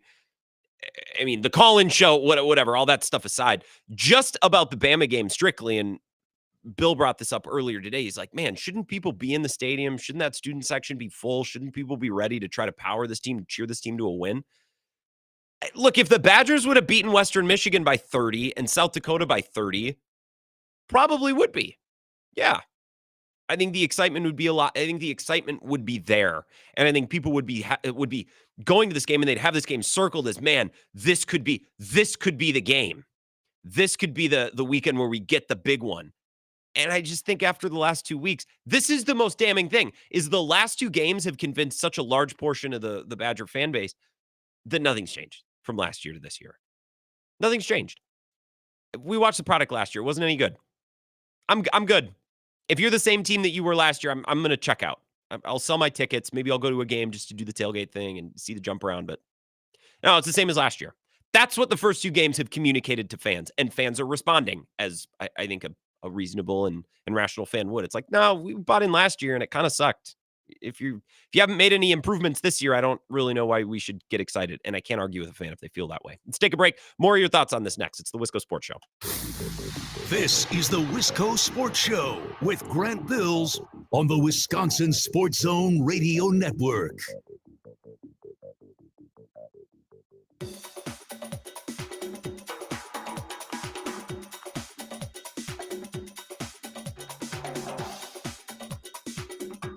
The Wisco Sports Show will resume in 5 minutes.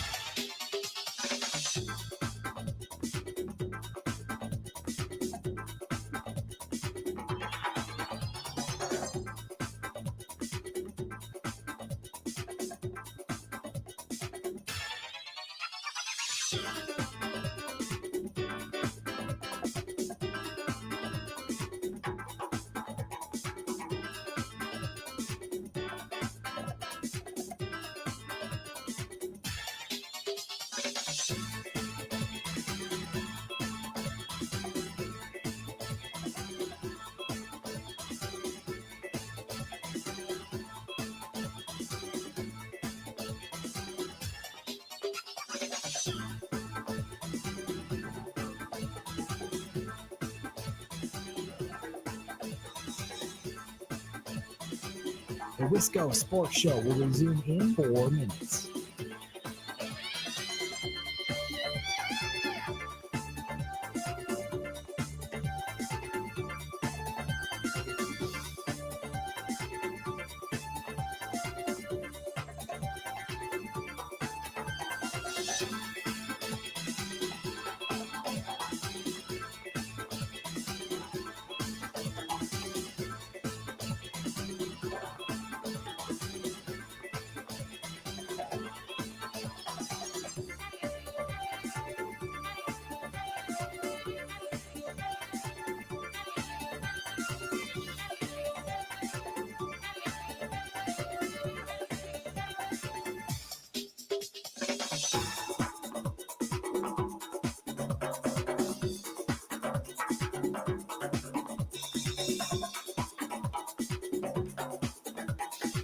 The Wisco Sports Show will resume in 3 minutes.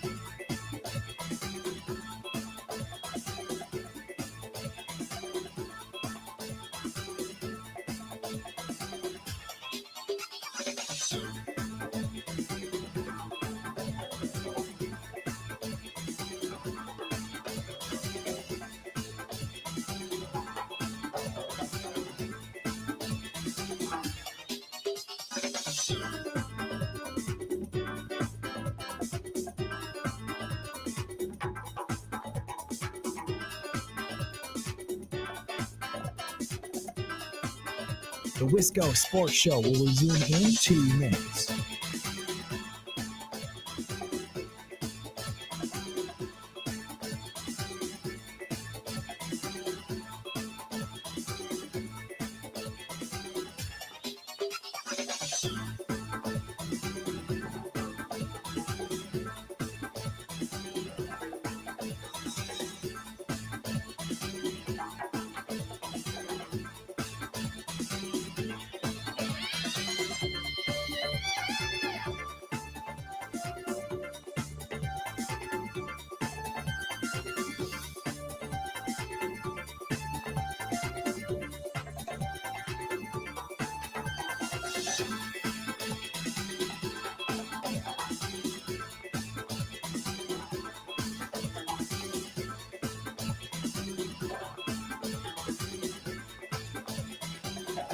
The Wisco Sports Show will resume in 1 minute.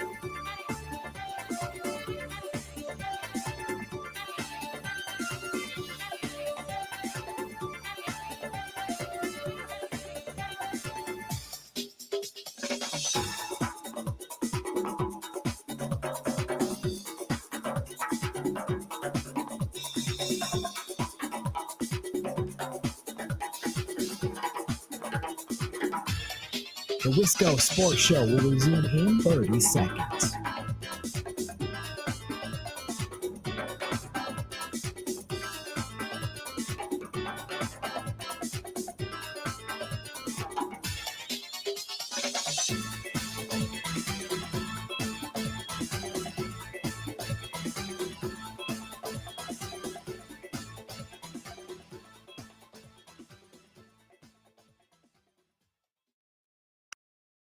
I'm here to please Coach Fickell.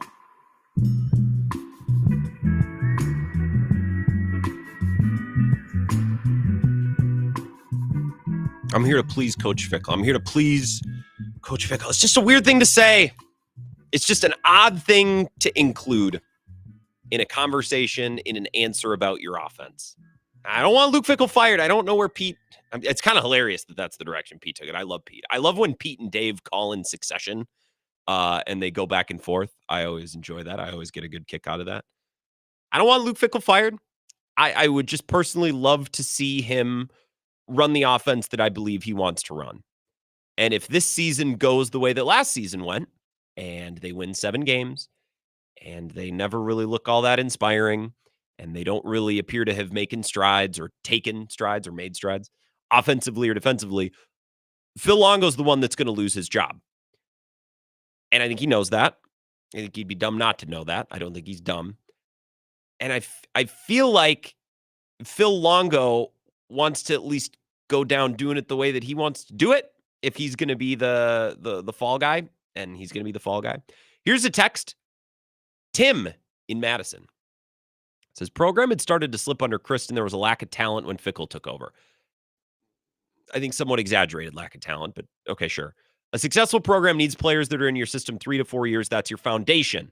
Fickell said that he doesn't want to live in the transfer portal from year to year. You can acquire a player here and there to add to your system, but because they were so lacking in talent, they had to go out and acquire as much as they can, as fast as they can, just to fill some holes. It's a work in progress, and the true test of where this program will be in 3 years through 5. The true test of where this program will be in 3 years through 5. I don't know what you mean by that. You will have your players in the system, Tom and Madison. I think the lack of talent under Chris at the end is a bit exaggerated, but again, we'll go for it a little bit. Let's catch Colten Bartholomew, the State Journal, for a couple of minutes before we wrap up the show. He was down on the field talking with players. Did they finally get you the access you needed, Colten? It's a shame they made you wait. It's terrible. Yeah, that's okay. They got to get showered. They got to get their recovery, and I get it. But yeah, you stand around, you're just waiting, and then they all show up at once, and then you got to scramble and get your interview. So it's good. So we've just been reacting to Phil Longo's comments yesterday. We got about 5 minutes. Let me just pick your brain on that. What did the Badgers beat, yourself included, obviously? Would you walk away thinking after Longo kind of ranted a little bit? Yeah, I go back and forth between, did he say kind of what he thinks fans want to hear in terms of whatever it takes to win, that's what we're going to do, I'll play any style, or was it more admittance of, I don't know if we have the talent or the talent fit that to do exactly what I would like to do. And then, there's also the element of, how much does Luke Fickell have a say in terms of, okay, I want to play this style of offense. Obviously, he hires Longo to play a particular way, but, once you get into a camp and in the summer and all that type of stuff, you start seeing what you have as a team. Maybe the head coach comes in and says, all right, we need to kind of hammer these things early on to establish them before we open it up. So I think that's kind of where I sat was, maybe both sides were saying what they think people want to hear, like Fickell saying that we need more explosives, Longo saying let's just do what wins. I'm not sure. I think the answer in reality is they have to be more explosive on offense to be successful against some of their bigger games. But, how they get to that point with the talent they have, it's going to take some creativity from the offense. In your opinion, do they have the talent to do more on offense than they've done through 2 games? Oh, for sure. I mean, when they're going to take the shackles off on Saturday, I'm not saying that's going to translate into a win. But I think they're going to do a lot more of what we saw in camp with the RPO game and some of that stuff down the field, because they've been very limited in terms of what they're even allowing Van Dyke and this offense to really look for down the field. A lot of the stuff's been just that guy running a 9 on the sideline to hopefully occupy a safety and open up the middle. So it hasn't really been challenging the defense in that way. That's going to change. Okay, so you believe that they have kept certain things under wraps through the first 2 games? Oh, yeah. I mean, Fickell said that and players said that today. So it's definitely been, a condensed playbook over the first couple of weeks. Okay. Is that to hide things, or is that just because it's early and they don't want to throw it all at the players at once? Because of the returning talent that they have in the receiver room, and obviously they've got to mesh with Tyler Van Dyke, so maybe there's a little bit of, just trying to lay the foundation early on. But I think it's more they didn't want to put too much on tape and give away some of the better things that they think they have for this week. Again, I don't know how much that's going to matter schematically. Like, you can't reinvent the wheel on who you are. It's not like Alabama's going to be shocked by a new passing concept Wisconsin breaks out here. It's going to be, can they execute it well enough to get a guy open? Can he run after the catch and make a big play where it might not have been earlier on this year? So, like I said, I don't know how much it's going to really matter, but you are going to see more from this offense this week. How has your thought of this game maybe changed, let's say, over the last month? We've had this game on our radar. This game's been circled. How is your opinion or your outlook or the way you envision this game going? How has your opinion of this matchup changed over the last month? Yeah, for me, my opinion on it really never changed from the Wisconsin standpoint. I thought it was going to basically take a perfect game for them to be in it late in the game. And then when I see what Milroe and Alabama's looked like offensively, and particularly, they throw that 77 on Western Kentucky, and, they look like world beaters. And then last week it's pretty sloppy for 3 quarters. And then, they pile it on at the end. My thing is, this team just hasn't shown enough in my opinion, from the outside linebacker spot, which I thought was going to be a strength. It's been kind of a no-show so far. I don't know how that position is going to hang with Jalen Milroe in this offense. So I don't think my opinion's changed too much. I think it's a pretty handily. Alabama's going to win this game pretty handily, but the question is going to be, can Wisconsin's offense at least keep them in the game on the scoreboard? We'll see. Well, I'm excited at the idea that we're going to see some more things from the offense. I don't know that fans, we were talking about this on Bill's show earlier today, I don't know that fans are as jacked for this game as maybe they would have been a month ago. That's why I ask. Is because I think a lot of fans, maybe fair or unfair, this can be the last thing we hit, fair or unfair, in 30 seconds, I think a lot of fans saw the first 2 games, thought, it's the same as last year. So why am I getting It's a fair point. It definitely was. There was a lot of the stuff that they saw be okay from last season and carry over, but I truly believe there's going to be a lot more on the playbook and on the call sheet going into Saturday. Again, does that matter against the talent of an Alabama? We'll see, but it's not going to be the same old, same old. All right. Well, and that's something for us to look forward to. That's something that we can go on. Thank you, Colten. I know that you've got a million things going on. Appreciate you doing this. Anytime, Grant. Lacrosse 2018. Hell yes. Colten Bartholomew. If we would have had a little more time, I might have just brought that up. Covered some sports, covered loosely. Colten at the Lacrosse Tribune back in the day when I was covering games. It was fun. Let's take a break. Wrap up the Wisco Sports Show next. This is the Wisco Sports Show with Grant Bills on the Wisconsin Sports Zone Radio Network.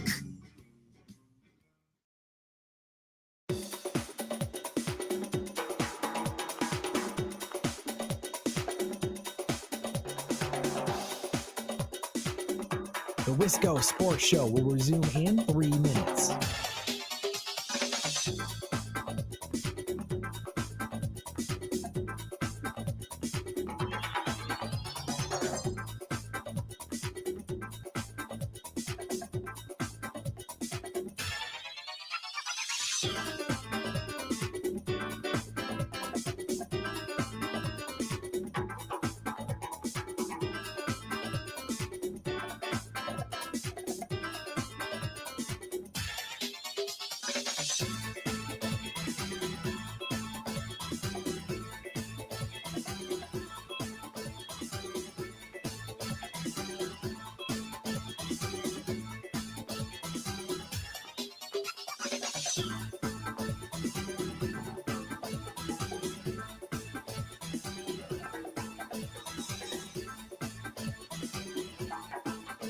The Wisco Sports Show will resume in 2 minutes.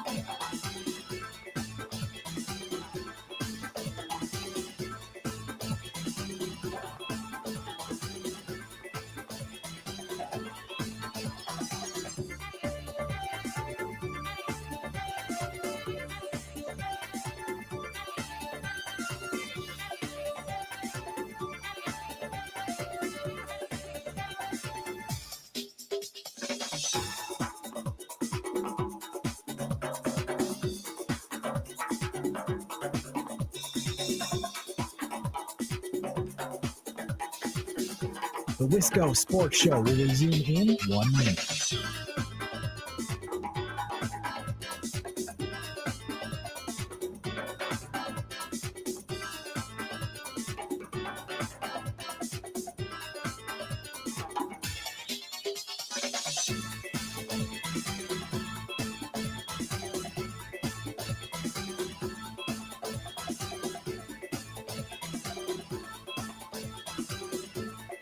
The Wisco Sports Show will resume in 30 seconds.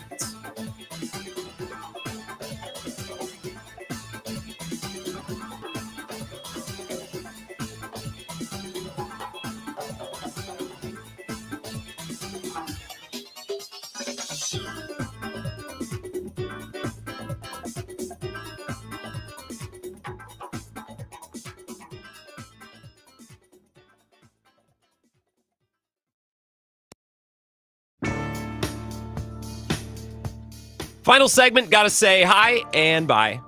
I'm normally more responsible not running right up into the end of the show, but Colten got pushed back and I wanted to connect with him for a couple minutes. That actually makes me feel a little bit more excited, like we might see some more fun things. And as someone who's going to the game on Saturday, gives me something to look forward to. We can talk more about that tomorrow. Enjoy the game tonight, Brewers in bed.